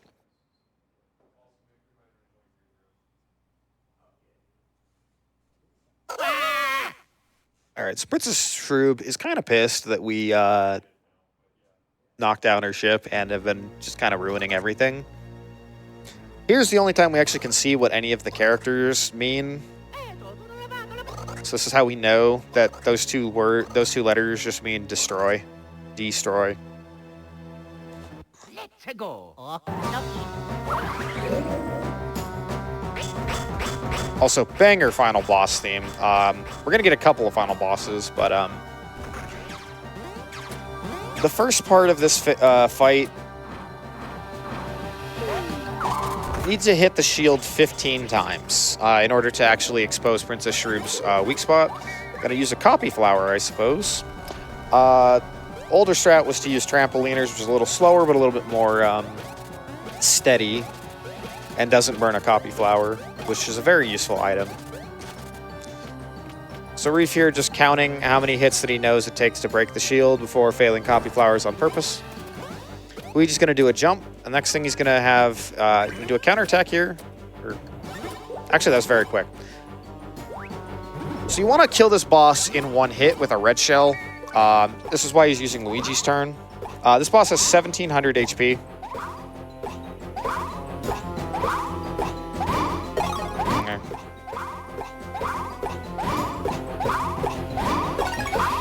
If not, she'll go into her desperation phase, which she gets a lot of attacks during that, so would ideally like to not see that. Oh, it's unfortunate. Oh, he's even activated the desperation phase, so she's going to go into a whole bunch of attacks here. The nice thing, at least, is you can counterattack this attack.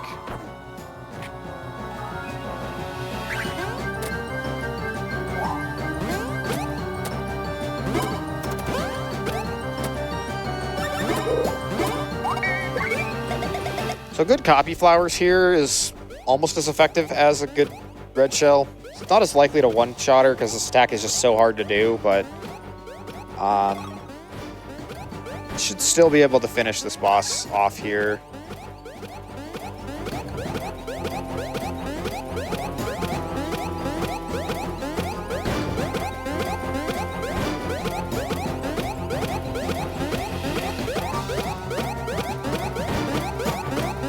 Tonkotsu coming up on the UFO minigame as well. Alright, was able to get a pretty clean copy flowers, finish off Princess Shroob. Tonkotsu once again showing why it's very good to be at the bottom end of the screen here.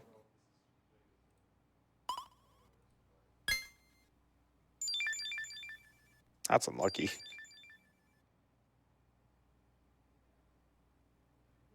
Yeah.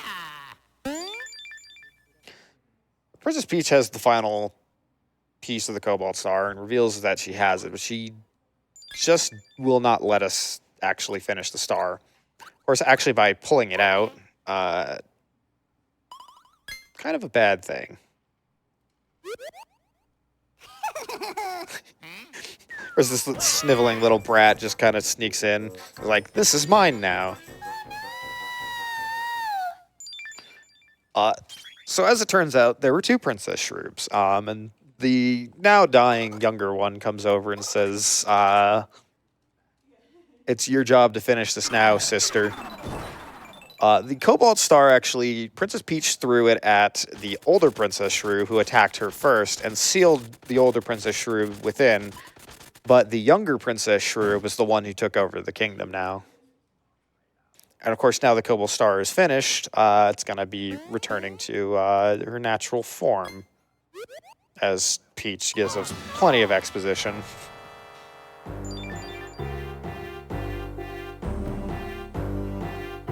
And so here we see like what the drawing that Toadbird showed us was actually trying to show us, without the smudges. Because like there's a scene where you're supposed to use the touchscreen. It's the only touchscreen used in the entire game, because this game was made very early on, before like the DS really was fully a realized system. And you kind of like just clean off the picture, and you reveal a second Princess Shrew. Anyway, she's quite the looker, and she's quite wiggly. So here we go on to the second phase of the final boss. She has two phases here. This first one is going to have 1,800 health. But yeah, they're going to just try and get a one cycle with a red shell. That face is just the face of nightmares, I swear. So Peach summons a shooting star, can take out one of the UFOs. Okay, kind of like to see the 3 UFO attack there, because this attack gives you a lot of opportunity for counterattacks.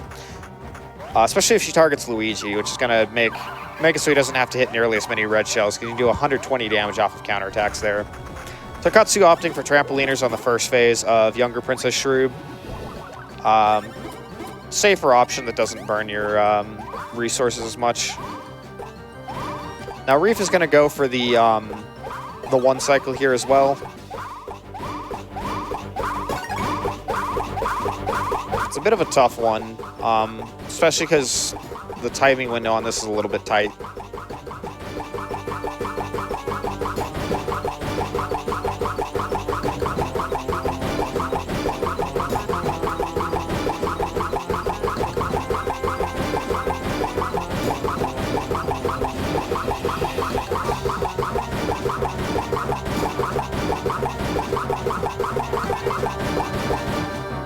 Very nicely done. So that is the first phase of the final boss done in one attack. Or, I guess, the first part of the second phase of the... I don't know. First phase of Elder Princess Shrew done. And Tonkotsu also off to a very good copy flowers here. Or copy flowers, red shells. Unable to finish it, but because of the way he timed his attacks, he should still be able to use Luigi's turn to get it before the boss is able to do her finisher. But on to Elder Princess Shrew Phase 2. She has kind of, I call them feet tentacles at the bottom, arm tentacles at the top. You need to take out the lower tentacles before you can access the crown at the top, and then once you break the crown at the top, you can access hitting the head, which is her weak point. If you try and target her head before taking out the crown, every attack will do 1 damage, with the exception of the counter attack where she shoots the big purple ball at you, because that bypasses defense. So they're going to go for... Because of the positioning, this is an incredibly tight red shell.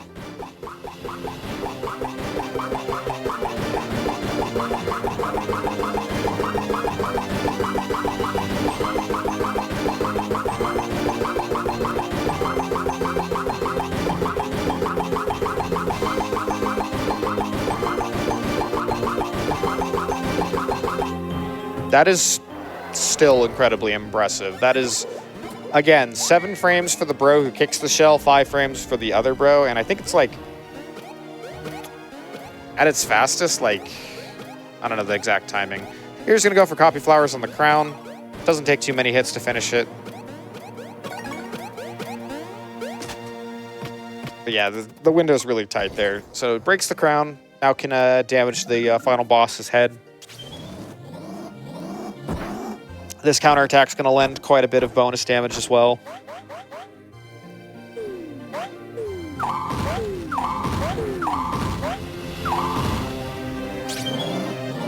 The attack we really want to be careful for is the attack where she reaches out and tries to grab the bros. Thankfully, Reef has like a good amount of bonus surplus health, so he can survive that thanks to the equipment that he's picked up.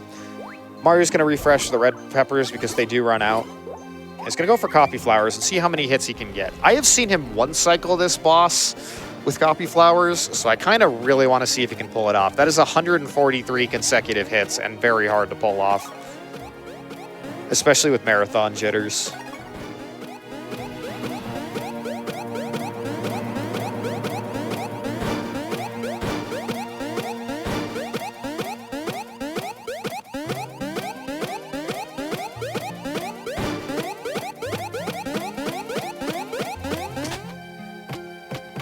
It's only somewhere in the 60s.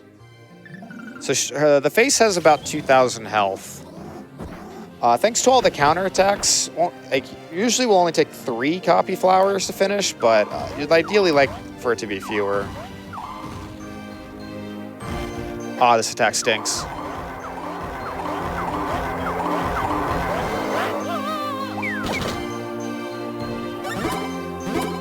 Yeah, unfortunately, unable to get the counterattack. Tried his best.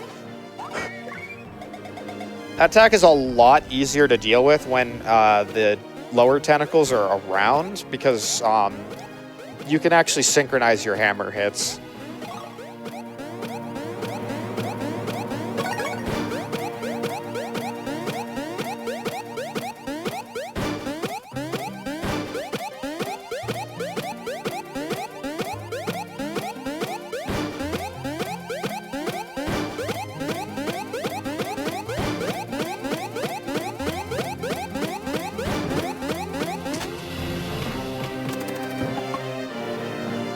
Tonkotsu unable to get the 1 cycle, so he's got to take another turn to take out the first phase.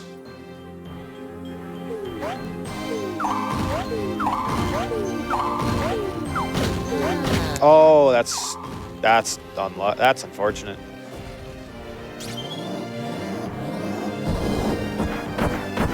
Eventually, the crown does reform, so. This is a big part of why he picked up the 1-up DX earlier.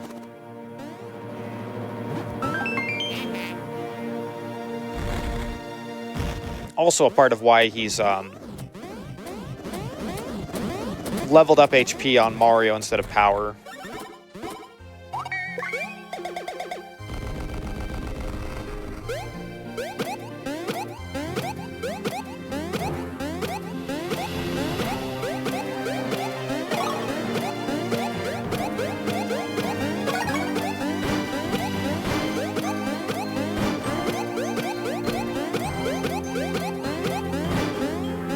Very nice. All right, so that is the final boss for Reef, and Tonkotsu should be just finishing up on the first phase of Elder Princess Shroop here as well, and getting into the fight himself. All right, that is extremely well done for Reef here. The run still has quite a bit more to go, just because we have to deal with. There's a bunch of text, bunch of cutscenes. Bunch of bonus stuff that we have to take care of before the run is over, but it's effectively kind of like a victory lap at this point because just beating Elder Princess Shroop is an accomplishment in and of itself with this game. So very well done for Reef. It's a long cutscene on Reef's side, so I guess we'll focus on Tonkotsu over here. As you can see, your attacks get a lot more nasty over the course of the fight. The feet tentacles start getting three attacks, and that actually becomes really hard to dodge. Thankfully Reef was able to dodge and not have to use his last one up on Mario.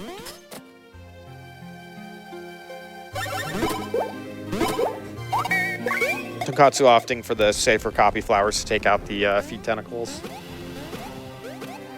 A little bit of story context going on the right side of the screen. So it turns out the thing that cures the little... I don't know if I want to say infection or whatever, but like the shrooms turn toads into purple mushrooms sometimes, as we saw with the pink toad in Toadwood Forest. The cure for this, and the thing that cures the shroobification is the tears of babies. So EGAD just floods it with like a synthetic substitute. So the pass is just being flooded with a like giant several geysers just pouring rain of like a synthetic compound of like, I don't know, saline and baby's tears.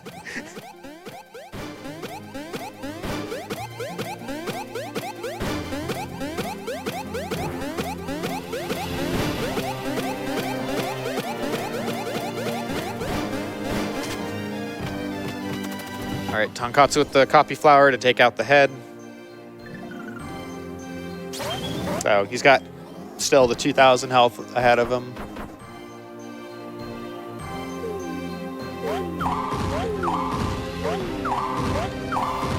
And he has the risk badge on Mario this time, so his strats are going to look a little different.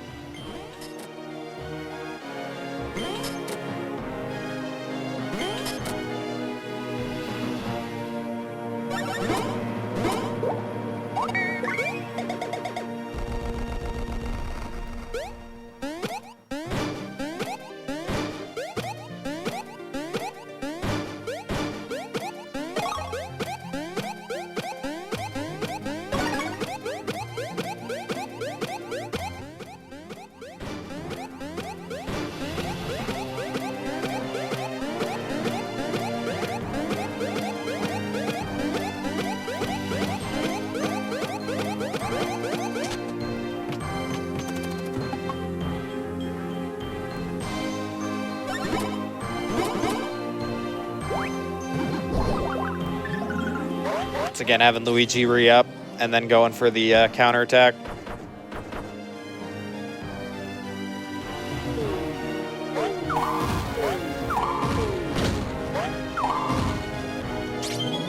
Something I haven't really touched on is Luigi's hammer has like 7 frames of lag before you can actually use it.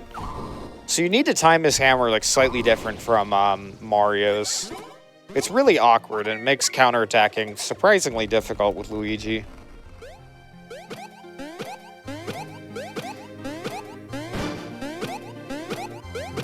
So over on Reef's side of the screen, wondering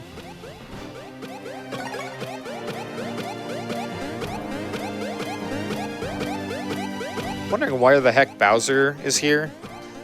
He fell through a wormhole from like a different section of the game that we haven't done, but he's just been kind of sitting here chilling.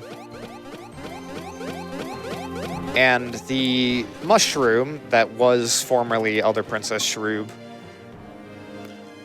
still has some sentience, and then in a last-ditch effort decides to just possess Bowser, because every Mario and Luigi game needs to have some section where somebody goes inside of Bowser, whether it's his dreams in Dream Team, the combination in Paper Jam, Bowletta and Superstar Saga. Bowser's inside story is self-explanatory. This is kind of how it is.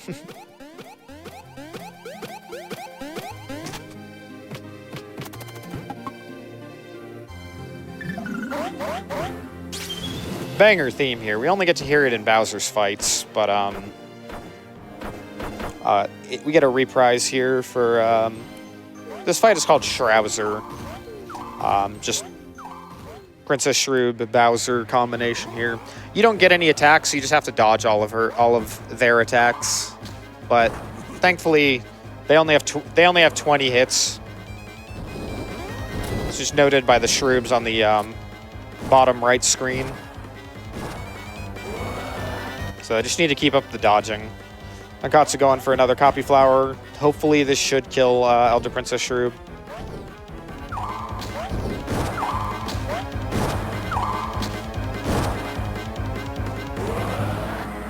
All right.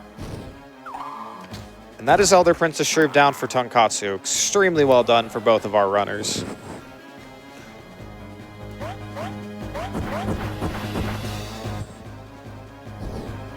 Like I said, any completed run of this game is a good run. That final boss can just, like, so many things can go wrong. So the fact that they both were able to execute is extremely, like, for a marathon setting, is extremely nice.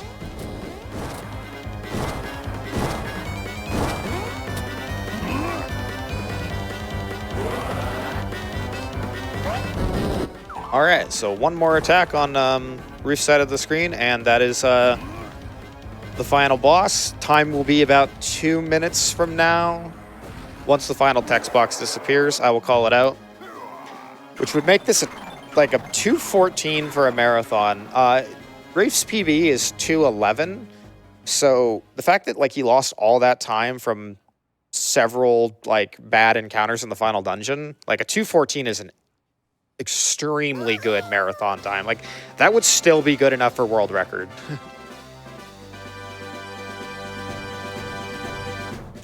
Baby Luigi over here crying while the victory music is playing. It's kind of beautiful, actually, in a very strange way.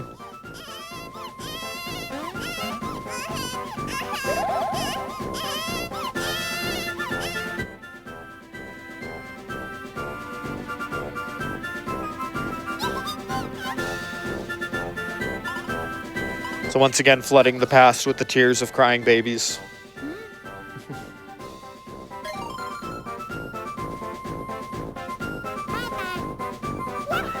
Maybe Luigi's doing an important job, you know?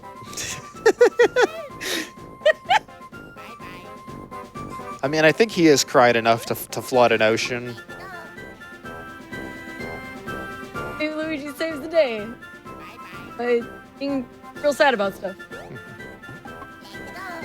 This scene is great. Baby Mario takes his hammer and goes to the past. Baby Luigi doesn't want to leave adult Luigi because they become good buds.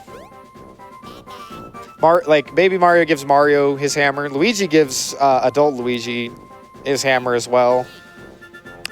Also, Luigi had one final cookie as a treat for his past self.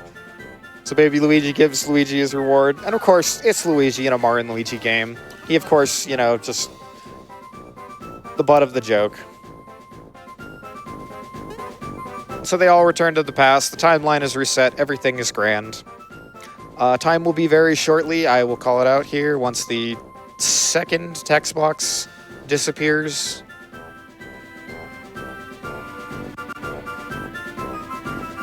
And time. So, given he started a little bit late, that is a 2:14:40 or 2:14:41, which is just ridiculously good. So, that'll be the credits on his end. And then Tonkotsu is just heading off to the Shrouzer victory lap as well. So, this will be your best bet to get in any last reads off, Sporadic. Yes, absolutely. RPG Limit Break 2025 proudly supports the National Alliance on Mental Illness. To get involved in the fight against the negative stigmas around mental illness, please reach out to NAMI via the state-level organizations on Facebook, where they can be found as NAMI, or on Instagram and X as @NAMICommunicate. Remember, it's not a weakness to need help. Please reach out if you feel like you need it.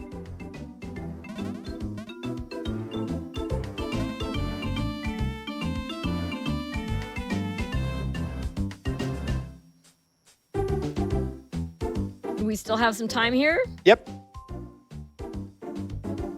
All right. Well, give me one moment. RPG Limit Break is incredibly grateful to LLK, a longtime contributor to GDQ Marathons and the designer of our promo banners, attendee badges, and emotes. Check out her work at jazzaboo.com. That's JAZAABOO.com. She's done a lot of stuff for us, from like emotes at points to the badges to honestly, like so many of our artistic assets. So I love LLK's work. It's always nice. LLK's work is off the chain. Like It's really, it's always exciting when I'm in the staff Discord and she sends us some of her like works in progress for stuff. So Mario. Luigi. Let's go. Let's go. all right. I haven't really touched too much on the details of how this fight works. It's kind of a simple fight. Schrouser, like I said, does not let you get a turn, so you have to either dodge or counterattack everything. The attack where he spits out a fireball like that knocks it back up. That does 2 ticks of damage. You have to do a total of 20. Each jump that you successfully pull off for his little fireballs on the ground there, that's 1 hit. And then you'll also do an attack on the, like this, where the fireballs will fall from the top screen. This one is just super easy. They didn't intend for you to really lose this fight, and in fact, you can save before this. And what's cool is Stuffwell even lets you go back to the past. Like, if you want to, like, return to play anything more, collect anything more, even after, like, the victory lap. So it's, while the game doesn't have a post-game, it does still let you do stuff. Like, there are no true points of no return.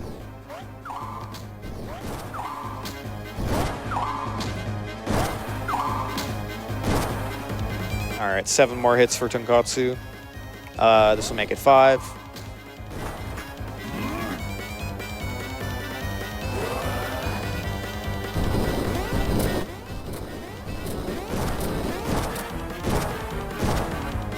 And that'll do it. So that'll mean Tonkotsu's time should also be a high 220, which is, or a low 221. I never quite remember the exact amount of time this is, but just really good. Like, his GDQ run was a 225, so beating that by like 4 minutes just kind of goes to show just how much these runners have practiced, how much they've done to just really like elevate, you know, the runs for this game, like elevate their skill, elevate their practice, and we've also refined the route a little bit in the last few months as well. So once again, getting this cute little scene. I guess this would be a good time to give a proper shout out. Shout outs to Tonkotsu and Reef again. Go follow them on Twitch. They stream these games pretty regularly. They're both extremely good at the Mario and Luigi RPGs. They've been running several different ones. Tonkotsu, also a very accomplished Donkey Kong runner. Reef, very accomplished DS Dragon Quest runner. As I've mentioned, shoutouts to Solidified Gaming and Really Tall for a lot of the strats for this game. Shoutouts to Migu, big part of the tasks. He worked on 2 tasks for this game and also have helped decode a bunch of stuff. Shoutouts to pretty much everyone who's really worked on this game. One of the OGs, Mug1991, more known for Superstar Saga, but did have a touch of influence on this game with just some different strats. Snowion, the record holder for this game for the longest time before Reef took it back. Sway NC also, I believe, had a few strats as well, but also has really helped push the competition for this game. Rare Kuma, who set the first world record in the North American release recently, has done a lot of work for this game.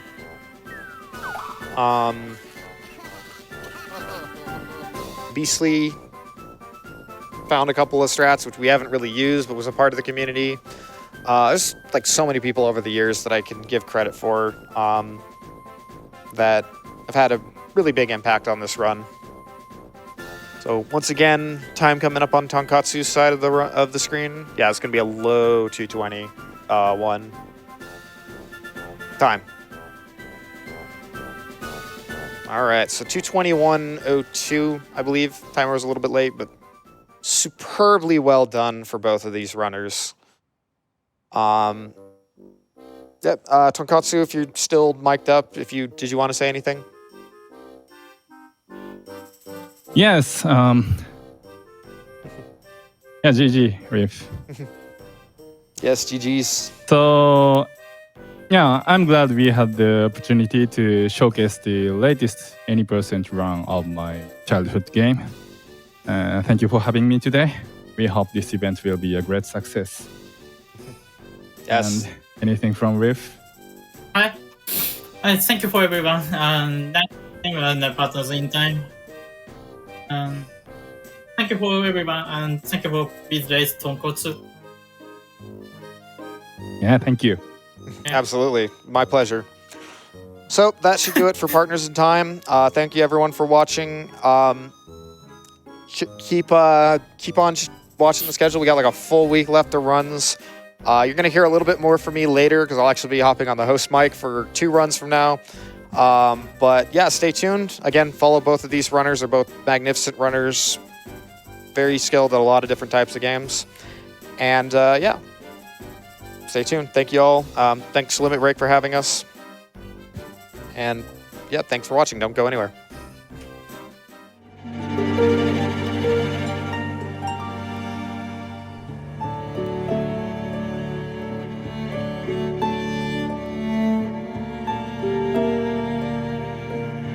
All right, thank you so much to both of our runners for that incredible any percent race of Mario and Luigi Partners in Time. That unfortunately marks the end of my time on the hosting mic here at RPG Limit Break 2025. But y'all should not go anywhere. We have all kinds of incredible runs coming up. We have a full day, we have a full week. It's gonna be fantastic. And I am absolutely thrilled to hand hosting duties off to Lisa Rocks, who is gonna rock your socks right after we have a few messages.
Hello, friends. Hello, RPG Limit Break 2025. My name is Lisa Rocks, and I will be your host for the next game. Thank you so much to Sporadic Erratic for that wonderful introduction.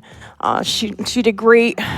Congrats to the runners. Up next, I'll be hosting for Landstalker with Lady Ariana. You are listening to RPG Limit Break. It's RPG Limit Break 2025 coming to you live from Denver, Colorado, where we are raising awareness for NAMI, or the National Alliance on Mental Illness. NAMI was formed in 1979 as a grassroots advocacy organization by a group of parents whose children suffered with serious mental illnesses, and they have maintained that focus to this day. The NAMI Helpline is a free, US-based, nationwide peer support service providing information, resource referrals, and support to people living with mental health conditions, their family members, caregivers, and mental health providers. The NAMI Helpline is available Monday through Friday from 10 a.m. to 10 p.m. Eastern Time via phone call, text, and live web chat. To reach the NAMI Helpline, please call 1-800-950-6264 or visit nami.org/help to access all NAMI Helpline resources and contact information.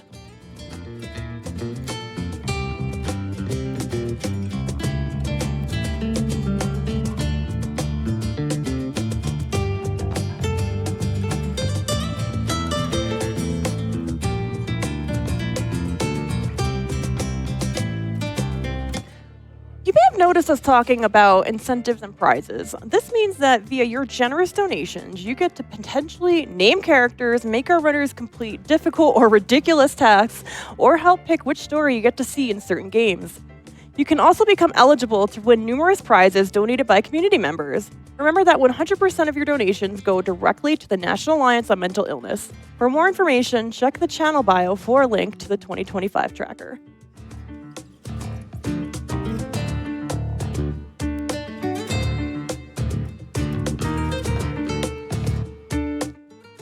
An artist that deserves special thanks is the one that worked on our overlays, Oro, who can be found on Twitter at Aurolian.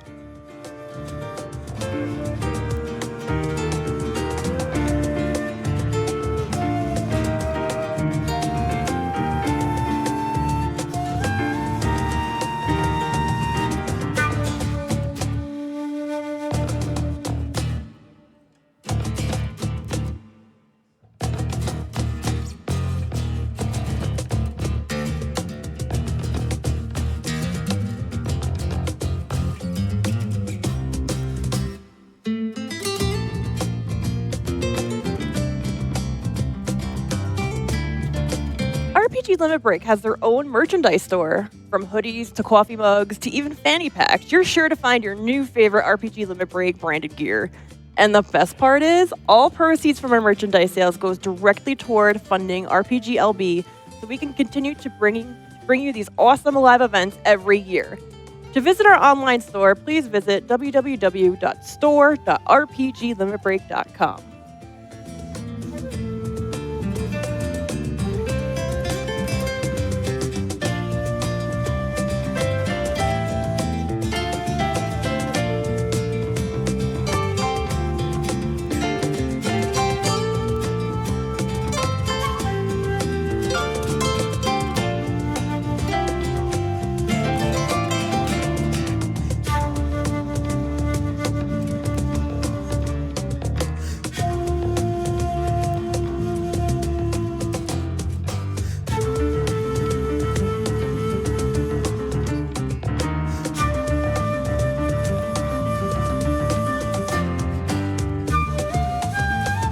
Know that roughly 1 out of 5 Americans live with a mental health condition?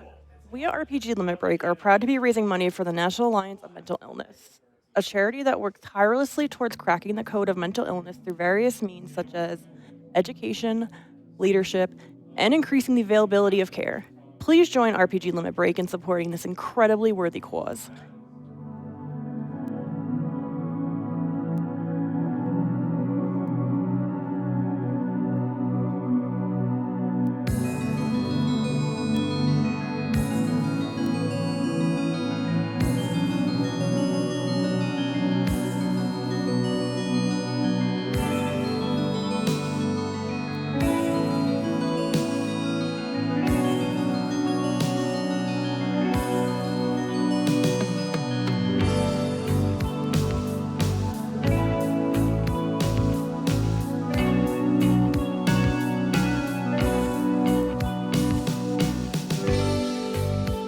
understand that the last few years have been a very stressful time for many people across the world, and this has put a huge strain on many people's mental health.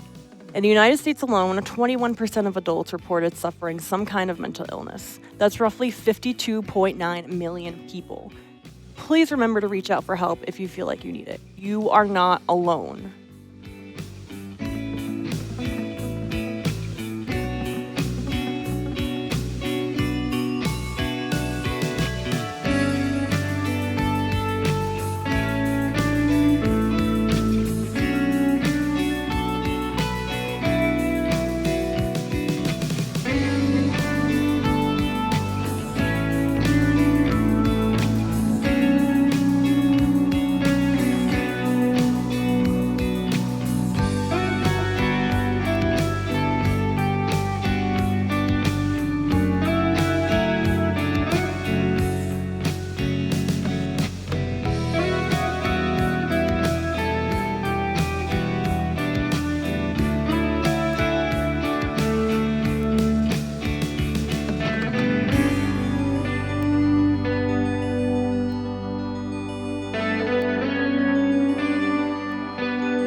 I want to show some love for our community artists, LLK, who has designed the RPG Limit Break logo, and Mega Weasel and It's Kaza, who are responsible for designing several of the emotes, which you can access by subscribing to RPG Limit Break's channel.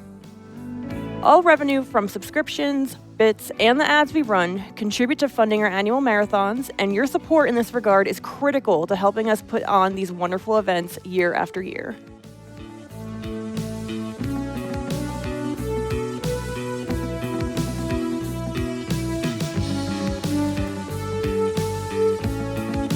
I want to send some shout outs to the people involved with our foreign language restreams. Our French restream can be found at twitch.tv/lefrenchrestream and our Japanese restream at twitch.tv/Japanese_restream. If those restreams can help you better enjoy the marathon, please go check them out and send them some love.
In an effort to support the mission statement of NAMI, we would like to encourage our viewers in chat and our donors to avoid using mental health-related pejoratives when describing situations that are extraordinary. These include terms like crazy, insane, mental, nuts, bonkers. Not just those included, not just those stated, other ones as well. If we ask you to be mindful of the specific language you use, as many people do not realize these are pejoratives, instead consider substituting with such words as amazing, ridiculous, wild, or bananas. We greatly appreciate your cooperation with this and hope that you can carry forward this in your everyday lives.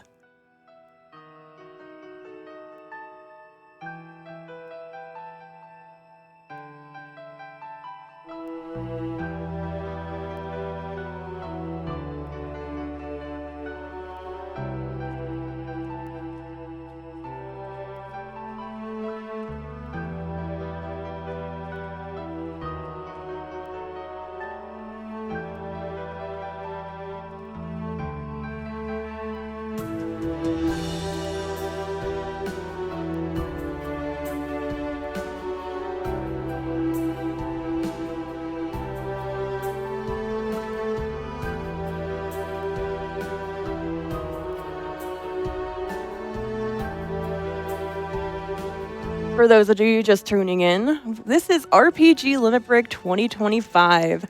Coming to you live from Denver, Colorado. We are raising money for NAMI, or the National Alliance on Mental Illness. NAMI was formed in 1979 as a grassroots advocacy organization by a group of parents whose children suffered with serious mental illnesses, and they have maintained that focus to this day.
We are here supporting NAMI, the National Alliance on Mental Illness. They are the nation's largest grassroots mental health organization whose work is focused around the three main pillars: education and support, awareness, advocacy.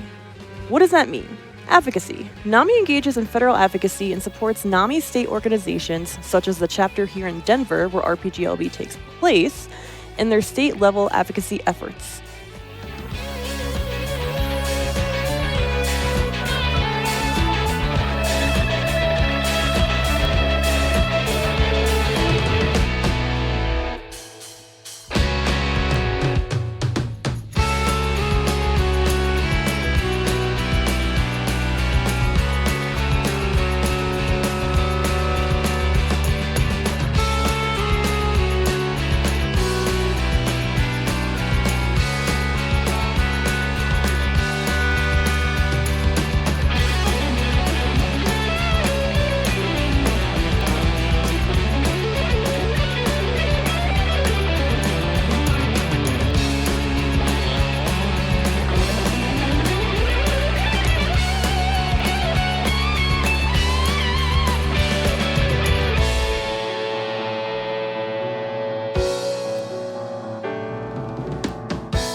Did you know that roughly 1 out of 5 Americans live with a mental health condition?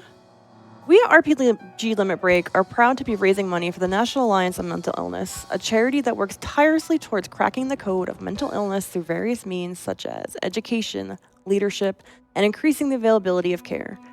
Please join RPG Limit Break in supporting this incredibly worthy cause.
RPG Limit Break has their own merchandise store. From hoodies to coffee mugs to even fanny packs, you're sure to find your favorite RPG Limit Break branded gear. And the best part is, all proceeds from merchandise sales goes directly toward funding RPGLB so we can continue to bring you these awesome live events every year. To visit our online store, please visit www.store.rpglimitbreak.com.